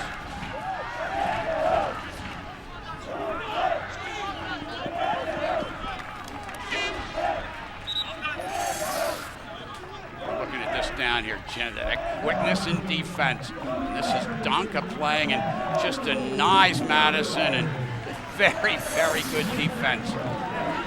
Hey, you were talking about we might see Nico Corvo here in the second half. He just came in, number 10. There he is, freshman from Potomac, Maryland. Well, he's fresh. He had a brilliant career, Mike, at Gonzaga and on his club team in Bethesda, one of the most highly touted recruits in the country. He's had a little adjustment to the college game, but they have big plans for him here at Virginia, and he can strike a ball, and he's dangerous. This is Corvo here, number 10. Well, great job by Bird.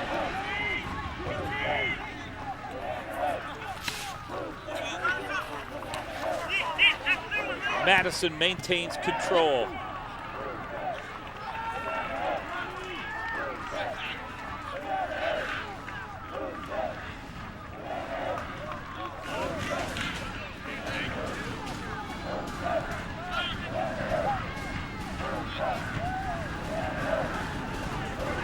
Good job by Bird, number 11. And here's Corvo, number 10. Just talking about him a moment ago. Allen now. Oh, what a move by Allen. Shot just high. Look at this shot by Jordan Allen. Great individual attacking ability. Can keep that ball. And again, that's Madison at 8 and 9. Look, an awful lot alike. But Darius Madison, very explosive player as well. So much alike. And Virginia has all that pace. We haven't seen Solandi DeFore back into the second half, and he looked very dangerous. Maybe he's got nicked in the first half. I'm not really sure.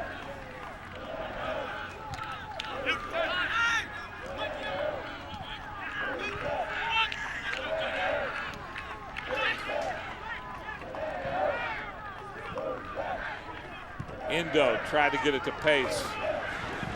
This is Allen. Wants to get it ahead to Madison.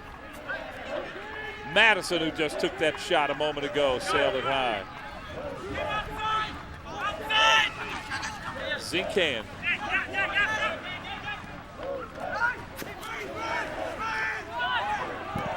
Bird trying to get off a shot. Worth a try. That's a better effort from Virginia. Some of their shots have been 30, 35 yards. This time Bird at the top of the box wants to take that shot. Good decision. But that Maryland defense is really solidified, and we can't underestimate the role of Dan Metzger. He's just such a solid player, and he just covers so much ground and works so hard and gets in on a lot of tackles.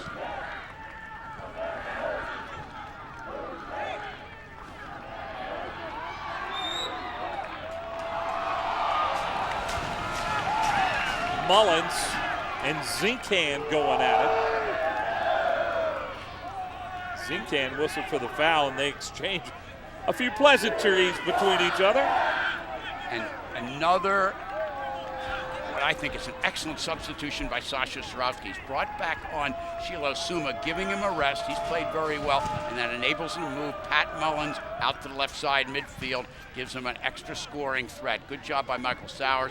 Mullins is very dangerous coming in from the left flank.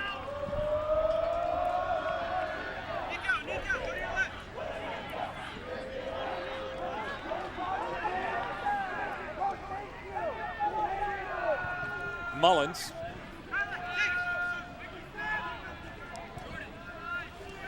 Kyler Sullivan looks like he's cramping up just a little bit. 13 will throw it in here.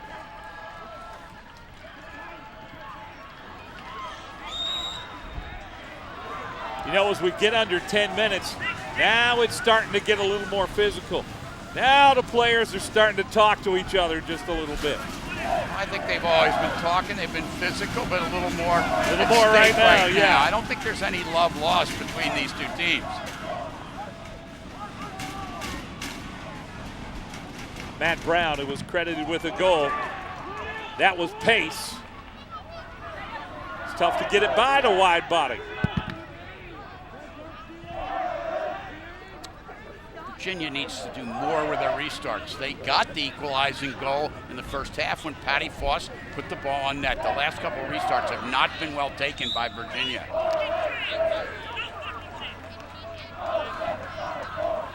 Great point. We are approaching 8 minutes to play in regulation.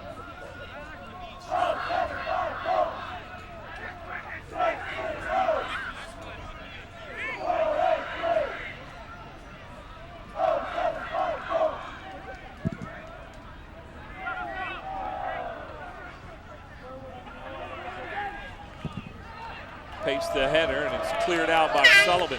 Gets onto so many balls, Jake Pace. He's not pretty technically, but he throws himself around and he gives Maryland 15, 20 good minutes to the end of the half. He is a handful for any defense.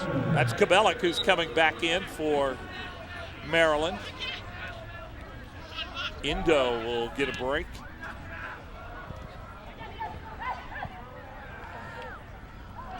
Mullins trying to get it to Jane, and foul will send it the other way. Nice pass by Patrick Mullins. Slips that ball inside, and an even better defensive play by Todd Wharton, doing the job in the defensive end for Virginia. He's done that job all night long. Done that job since he came to Charlottesville. He's a steady, consistent, great example, captain as a sophomore. Scored a goal tonight.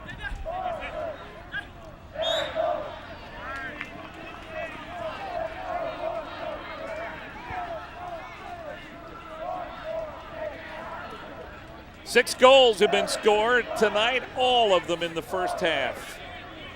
Eric Bird, the offensive threat for Virginia, their leading goal scorer. Headed out, this is Bird, number 11.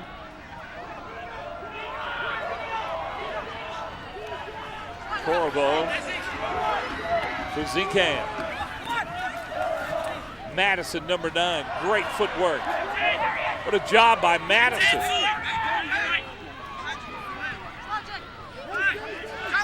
Leaves it for Sullivan.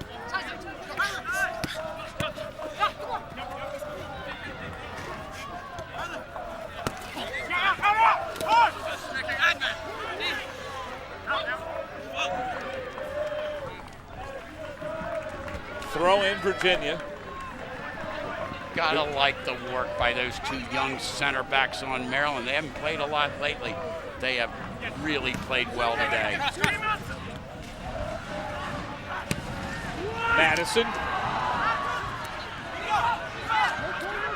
Corvo was right there in the box. Good job by the Maryland defenders. Ahead to Schuma.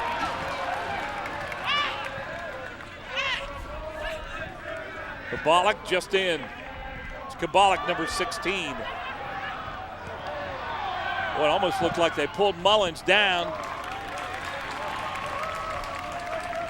Oh, that's Pace, actually. The man they pulled down was Jake Pace, and that's quite something. Look at how strong and powerful he is. He just holds the ball and just gives another dimension to the attack. He is a handful for anybody, especially somebody that's tired at the end of the game. And he's not. He's fresh. He's made himself into a player. He worked really hard to be fit, and he's just terrapin through and through. Here's the score update. Notre Dame, a final now. The Irish have beaten the Hokies 1-0. They'll work hard for that one. Cleared out by Gall.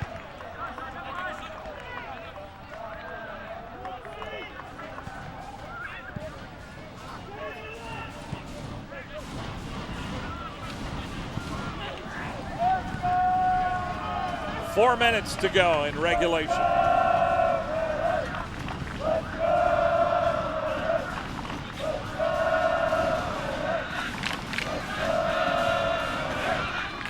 Ambrose. Schuma goes down.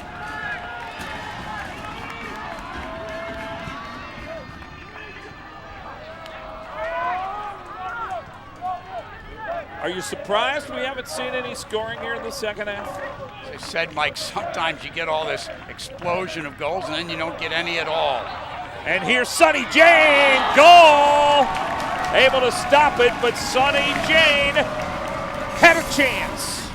We almost saw it there. Great work by Dan Metzger, and this is what Sonny Jane does well, play in small spaces, gets that shot off, and a great save by Gall, who's leaning the other way, came back to his right to deny Jane.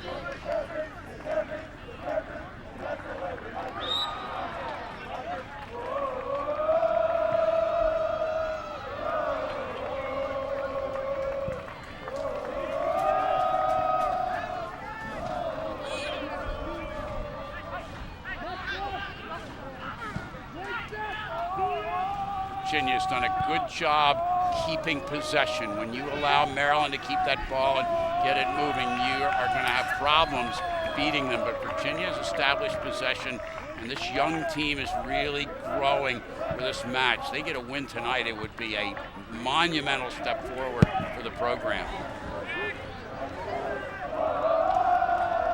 7 underclassmen started the match tonight for Virginia.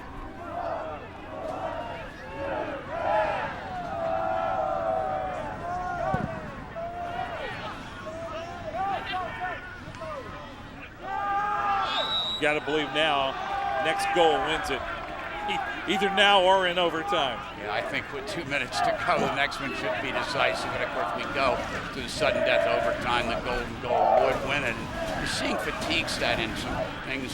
Schuma just hitting that ball in his hand. We've seen a little less tidy collection of the ball now. And who's going to keep their concentration and capitalize on mistakes?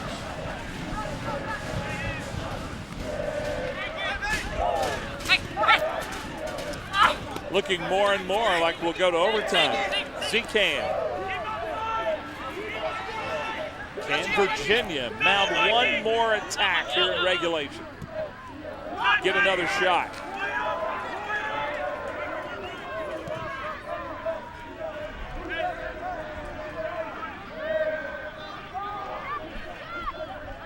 Mullins chased down by Foss. We approach 1 minute to play.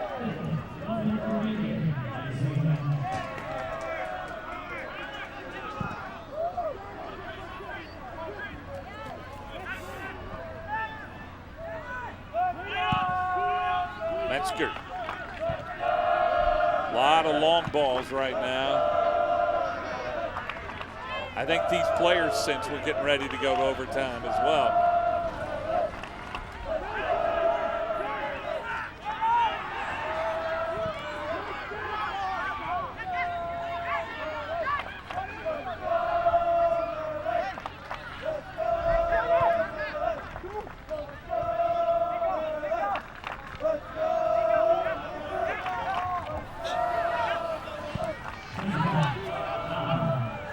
Final 10 seconds of regulation, and we are going to go to overtime, all tied at 3. This was our score at halftime.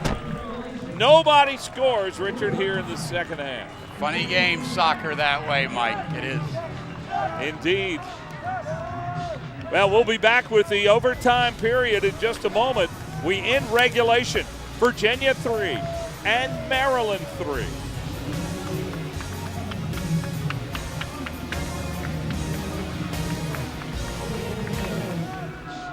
There's George Gelnovich being rather emphatic with his team right now. So is Sasho Surovsky. I think both these teams really reflect the energy and passion of their coaches. They certainly do. A team reflects the personality of its coaches. Nobody more competitive than Sasho Surovsky. And yet at the same time, I give him immense credit for recruiting quality young men. They compete, but they compete in the right way. And George Gelnovich at Virginia, he won that national championship in 2009 after coming so close. He's a Cavalier through and through, played here under Bruce Arena. Now he has 250 wins like Bruce Arena, his mentor. Well, it's golden goal now. Whoever scores wins. And it's not like these teams haven't played overtime this year. Well, when you get to this situation, Mike, a lot of times it's the team that makes the mistake. This man, Jake Pace, is in there. He can make players make mistakes, and so can Pat Mullins. And got to be solid and steady. And I'm sure both these coaches, as much as they fired their team up, stressed being consistent, not taking chances in the extra time, because one misstep and you can go home on the short end. Maryland's played 5 overtimes this year, only lost 1. The rest have ended in ties.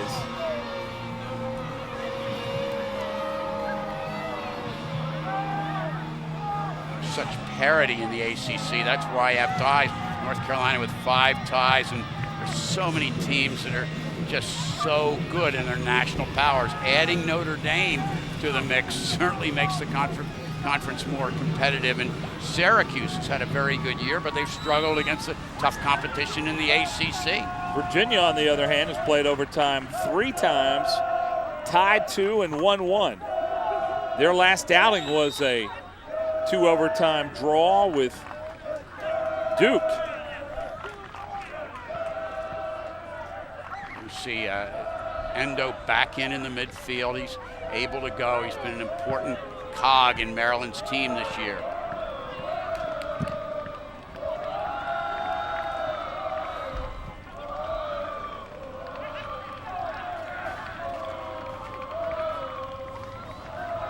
Just misses Endo. Here's Ambrose.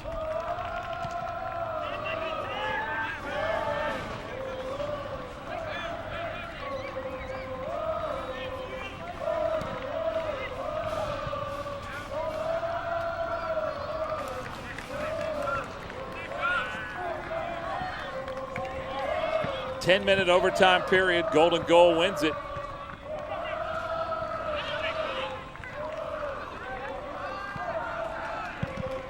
Nobody scores, and this one will play another one.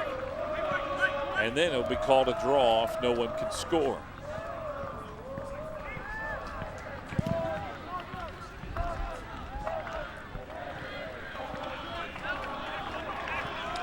Jake Pace gets his head on almost every ball flighted in the attack. It makes a difference in it, allowing his team to get possession in the attacking third.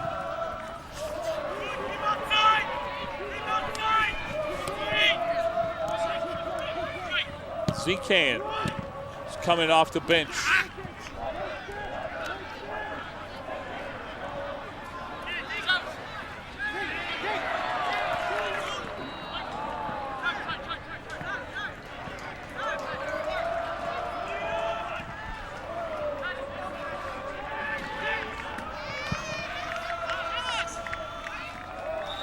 Ball's cleared up by Brown, and he and McBride have really settled in. A different approach by George Gelnovich. He told us at halftime he was thinking of making a change and putting Sullivan in the middle, but he's challenged his players, and they've done a really good job in the middle of the defense the second half, both McBride and Brown. Sasha Swarovski, on the other hand, making a change, and it's worked out well for him. There's Madison. He's got great speed. To Allen on the far side. Allen.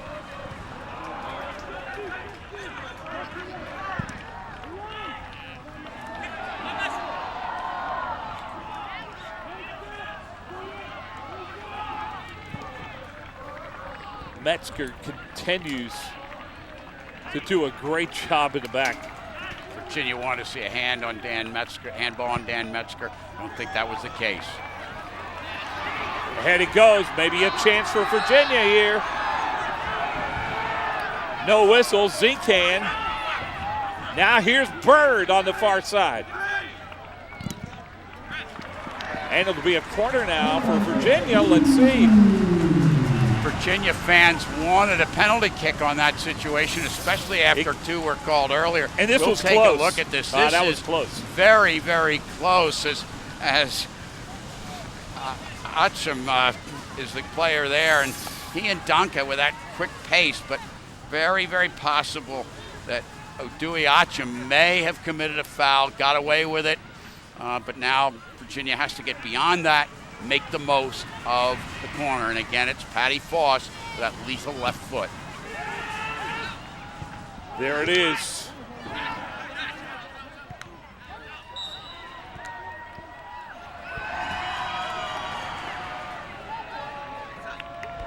Virginia crowd is ecstatic as the ball goes in 10 seconds after the whistle. But it'll be Jordan Allen taking that corner from the right side. They want to hit those in-swingers in at Steffen, and he has struggled a little bit on these restarts. There it is, headed out by the Maryland defense. Still a chance. That was Madison who knocked it just wide. And we're going to have another one. It was Jake Pace who headed the ball first, but he didn't get it clear. And Zach Steffen has to take charge and fight through that traffic to win this ball.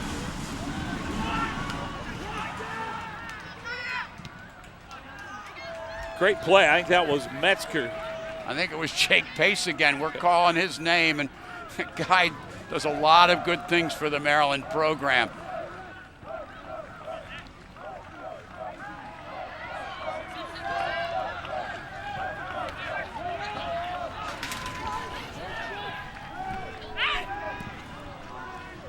Sowers, Maryland able to turn the field. Sonny Jane going after it. You can see his speed. Well, I think that was out. It was out of bounds. Throw in Maryland.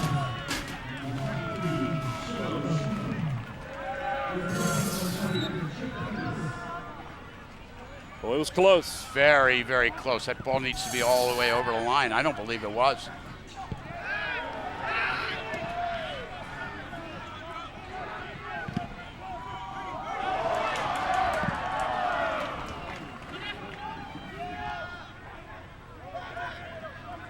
Indo, number 31.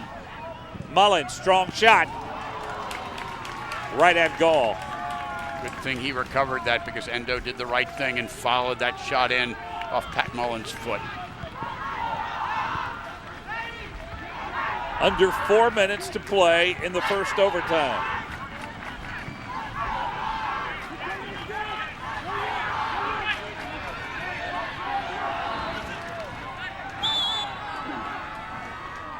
Indo is fouled by Madison. Won't appear in the box score, but another good tackle by Dan Metzger. And a card being issued to number 9, Darius Madison. Not sure what that was for, Mike. Might have been for dissent. Not really sure in this situation. One thing that it puzzles me is that Marcus Solandi DeFore has not come back on. I have to think there was an injury. We can't seem to find out, but he was very dangerous in the first half. Scored the first goal, or the second goal rather.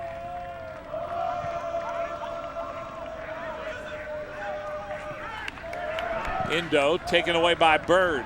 Far side, Jordan Allen.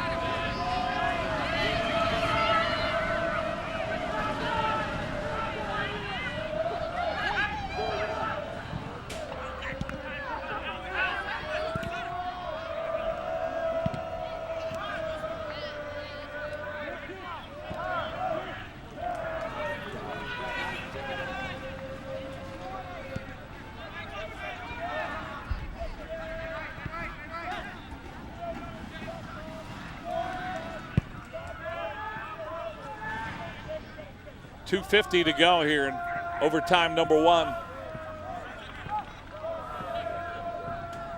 Goal wins it.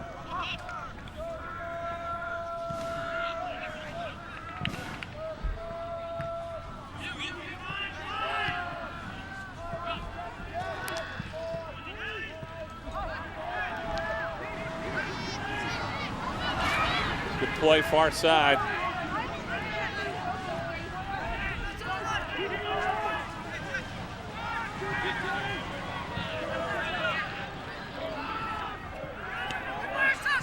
Sullivan.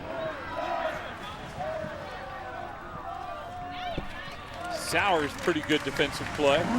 Even though but they get a corner again now for Virginia. Even with a corner kick, Kyler Sullivan needs to get that ball in quicker. There was an opportunity to get Maryland a little bit unbalanced defensively. Now they go for a corner. This is the third corner here in overtime. This is dangerous for Maryland. At least 3, maybe even 4, and let's see if Steffen can control it. He's relied on his defense heavily, Pace and Metzger, to get the ball out. He needs to come and dominate the area. Patty Foss, with that left foot, he can whip that ball in, put a lot of pressure on the goalie. Good ball, and right to Steffen.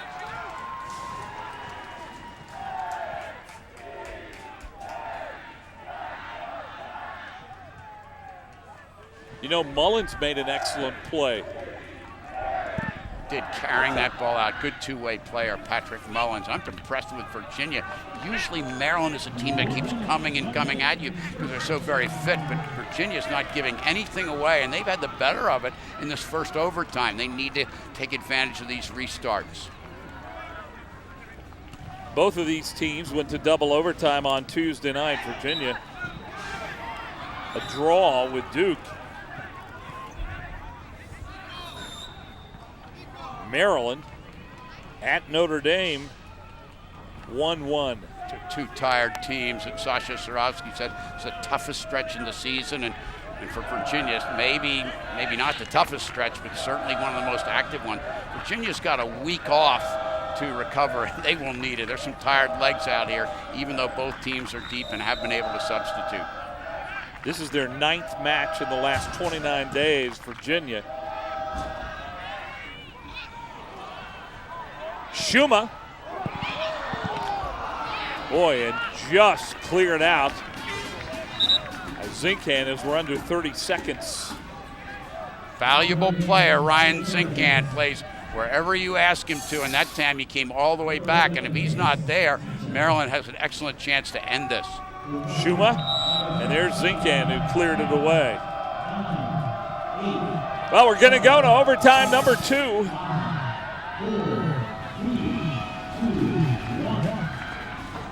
The first overtime has ended, and we are still tied. 6 goals, all of them scored in the first half. It looked like we were going to have an offensive shootout tonight early on, but it hasn't turned out that way in the second half of the first overtime. No, we were calculating if they keep it up, we'll have double figures. It'll be 12-11 or something like that. But this is the way it happens a lot in soccer. You score a lot and then the teams settle in. It's the exact opposite type of game in the second half. We're going to take a quick break now. We're back with overtime number 2. Virginia 3, Maryland 3.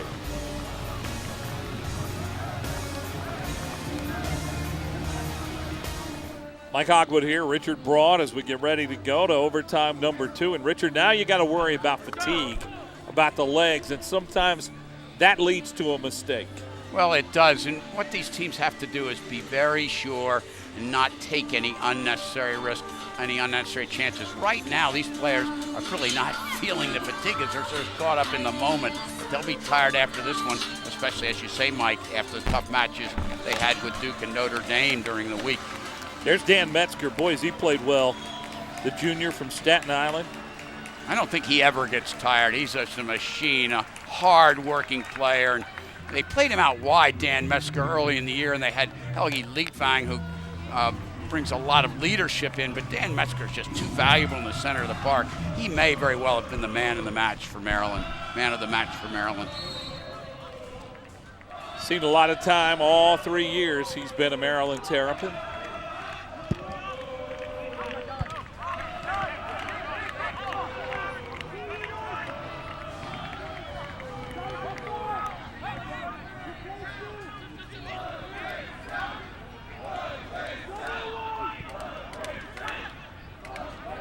There's Metzger.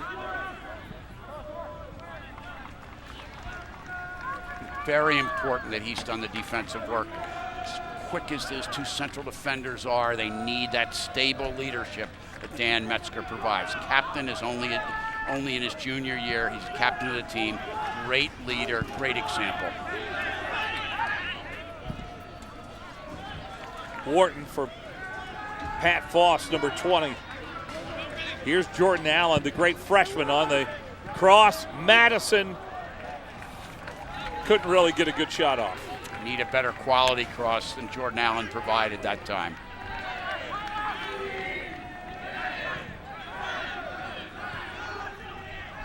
Aticha is back in, number 11 for Maryland. See those tired legs, again, Endo just couldn't get that ball all the way across. He's looking to play on the far side. Maybe a chance here for Virginia. That was Madison. Excellent defense by Suleiman Danke. Battle and a shot. Oh, and a great save by Goal. Or Steffen, rather. That's Zach Steffen. And that's a rare mistake by Dan Metzger. He thought the ball was going to go out, and he just kept battling in there. And we see that this is Nico Corvo, who gets an opportunity, and he doesn't let it go out. And very brave, aggressive goalkeeping by Steffen denies right. Corvo. Be a corner now for Virginia. Once again, that left-footed in-swinging ball, it's caused so much problems for Steffen in the defense. And they scored. This play earlier bends in.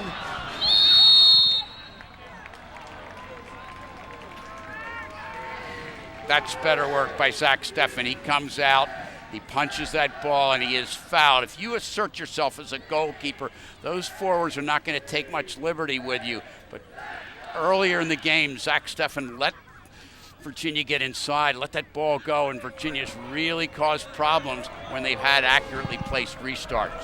Zach Steffen, just a freshman.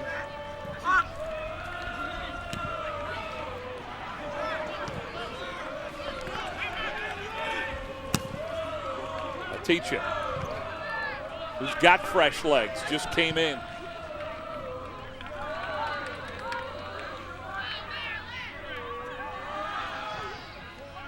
Nobody scores in this overtime. We'll end all tied.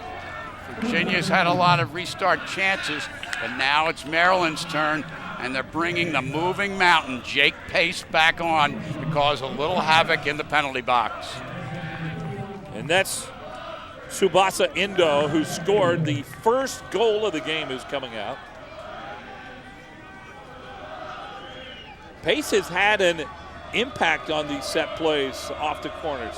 He has an impact because he's so powerful, so competitive, and he'll just throw his body in front of the ball to get a result.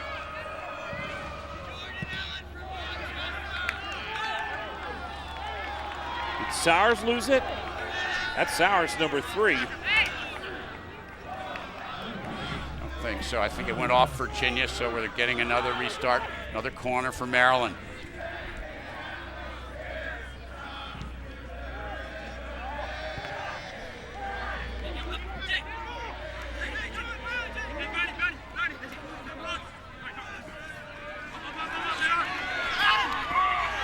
Teacher went down, no whistle.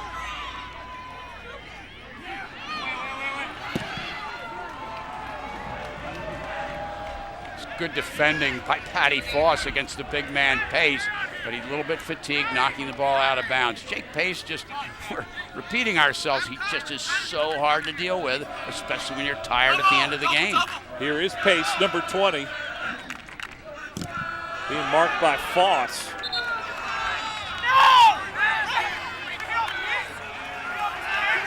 Oh, Jake Pace can't believe the call. You can't believe it, and I thought the ball went out off Virginia myself. Pace doing the smart thing, looking to get a call, and it may have hit Jake Pace in the chest before it went out.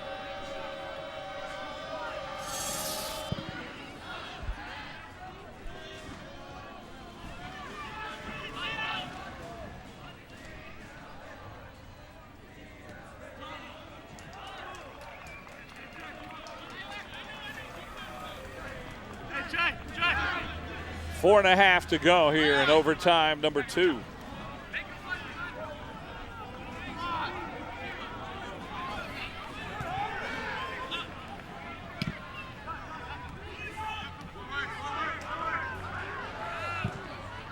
Sullivan sends it forward. Corvo, the freshman, to Wharton, who scored a goal tonight. Here's Madison. Madison to Allen.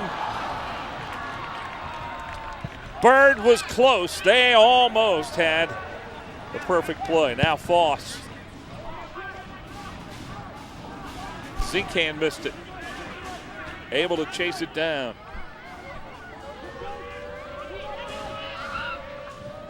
Zincan. Corriveau. Zincan's going to take a long shot, and it's high. Ryan Zincan wishes he could have that one back. He's given some great work to George Gelnovich off the bench in the second half. That was a great battle in there between Tui Achim and Nico Corriveau. Those players faced each other in high school. DeMatha for Achim, Gonzaga for Corriveau. They've seen enough of each other prior to this match, and it's a battle whenever those two guys go at it. Jake Pace throws his hands up. He was fouled. Such a presence in the field. He just gives Sasha Surovsky another attacking dimension. Redshirt senior out of Columbia, Maryland. Scored 2 goals in the win over Pitt for the Terps. Metzger.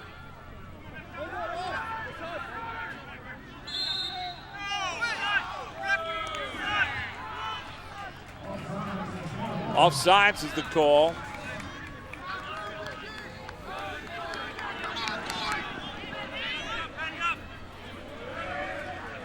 Time now becoming a factor.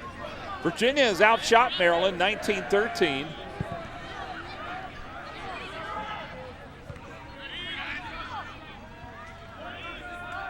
But that's not the stat that counts.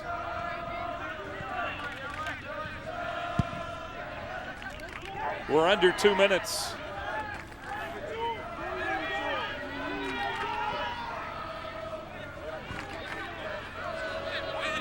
Voss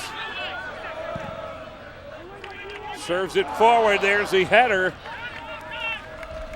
Is that Zincan? Yes. Yes, that was a brilliant cross by Patty Voss. He couldn't have placed it much better. And Zincan, who looks like he is just almost done, has really given good, solid minutes off the bench for George Gelnovich's squad. 1:20 to go into the second overtime. You know, it'd be amazing if this ends 3-3 after the way we started. Soccer is an interesting game. It's so hard to score goals and so easy to give them up. And we saw examples of each of those in the 2 separate halves and the overtime. Especially when you have 2 teams who have as many great players as these do. Very few mistakes.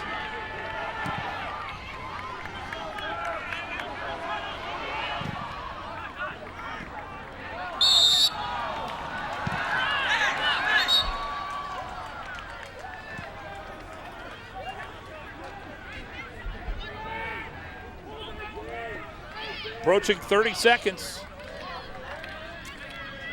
Peter Demas stopping the clock, but this is an important restart. Maryland had Mikey Ambrose on the ball. Got their big, strong players forward, Pace, Mullins into the attack. Looks like Dan Metzger's going forward as well. Mikey Ambrose, number 5. Into the 18, there's a header, and Gall comes down with it. Got to hurry now, less than 30 seconds.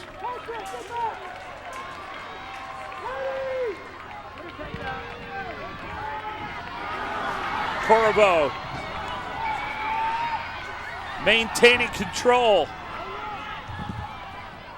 That clear out may do it.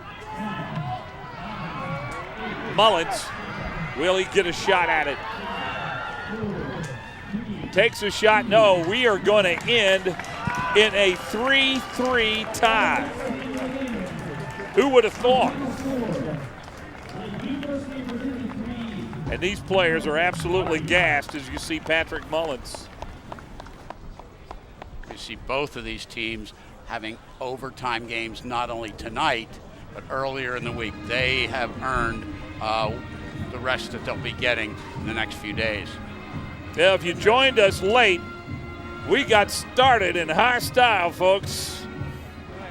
Right off the bat, Pat Mullins creating a chance for Endo, heads the ball down, no chance for Gall. Pat Mullins creating it. But Virginia comes right back.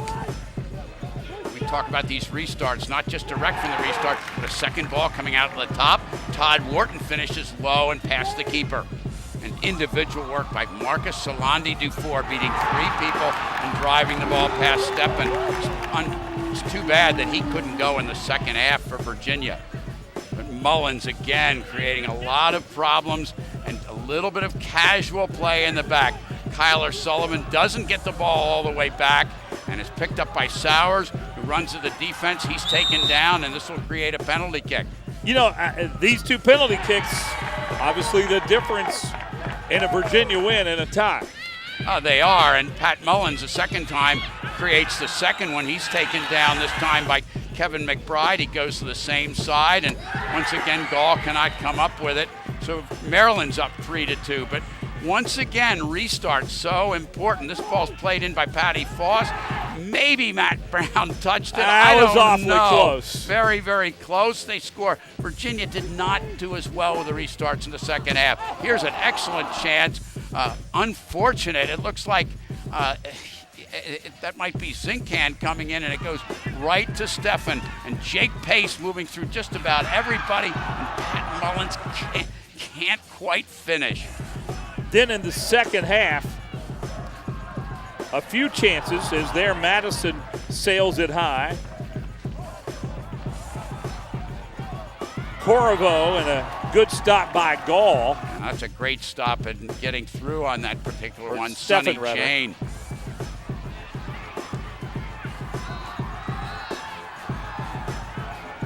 Very close call that time. Peter DiMachosa let it go after awarding 2 penalties to Maryland. The Virginia fans upset. Deflected ball, Jeff Gall in perfect position for it. And we're seeing in the second overtime, we keep battling, and this is a really interesting play. I thought that ball might have been out, but Nico Corriveau doesn't give up after Dan Metzger let it go, and a fine save by Zach Steffen at the near post, denying Corriveau.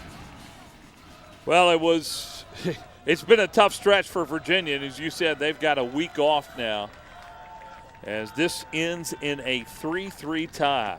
Well, it's been a tough stretch, but a rewarding stretch, and George Gelnovich can tell those players, I know they're disappointed, he can tell them, you've played against the best, and you've really measured up, and the future's very bright for this young Cavalier squad. Folks, we've got more ACC women's soccer action for you on Sunday at noon. Number 9 Notre Dame battles number 10 Virginia Tech in women's soccer. Check your local listings for the broadcast time in your area.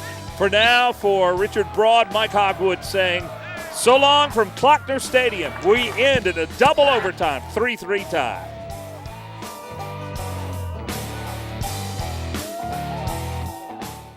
Thank you, Tom. Boy, I tell you what, this men's game between Virginia and Maryland was something special, Richard. 3-3, double overtime tie.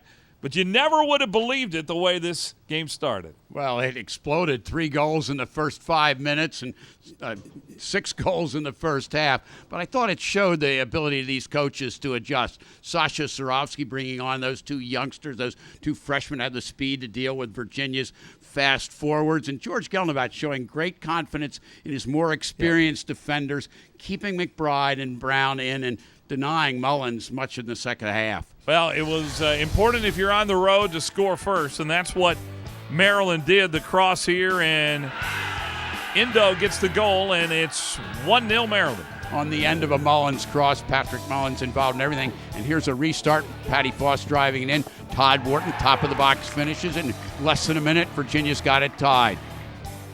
All right, here they come one more time. What a great move that was by Solandi Dufour, who did not play in the second half. Didn't he? Must have carried injury. He beat 2 players at the top of the box, beat Crognali at the end of the play, and puts the team on top, but Maryland's not done. Careless pass by Kyler Sullivan. Gets picked off by Sowers, runs at Brown, gets fouled, taken down, and you've got to figure that Pat Mullins will take the PK, and he converts, and it's 2-2. Yeah, he converted 2 penalty kicks. That's the second time this season he's had 2 penalty kicks. Another one's coming up right here. He earns it himself that time, and he goes to the same side. Maryland's up 3-2.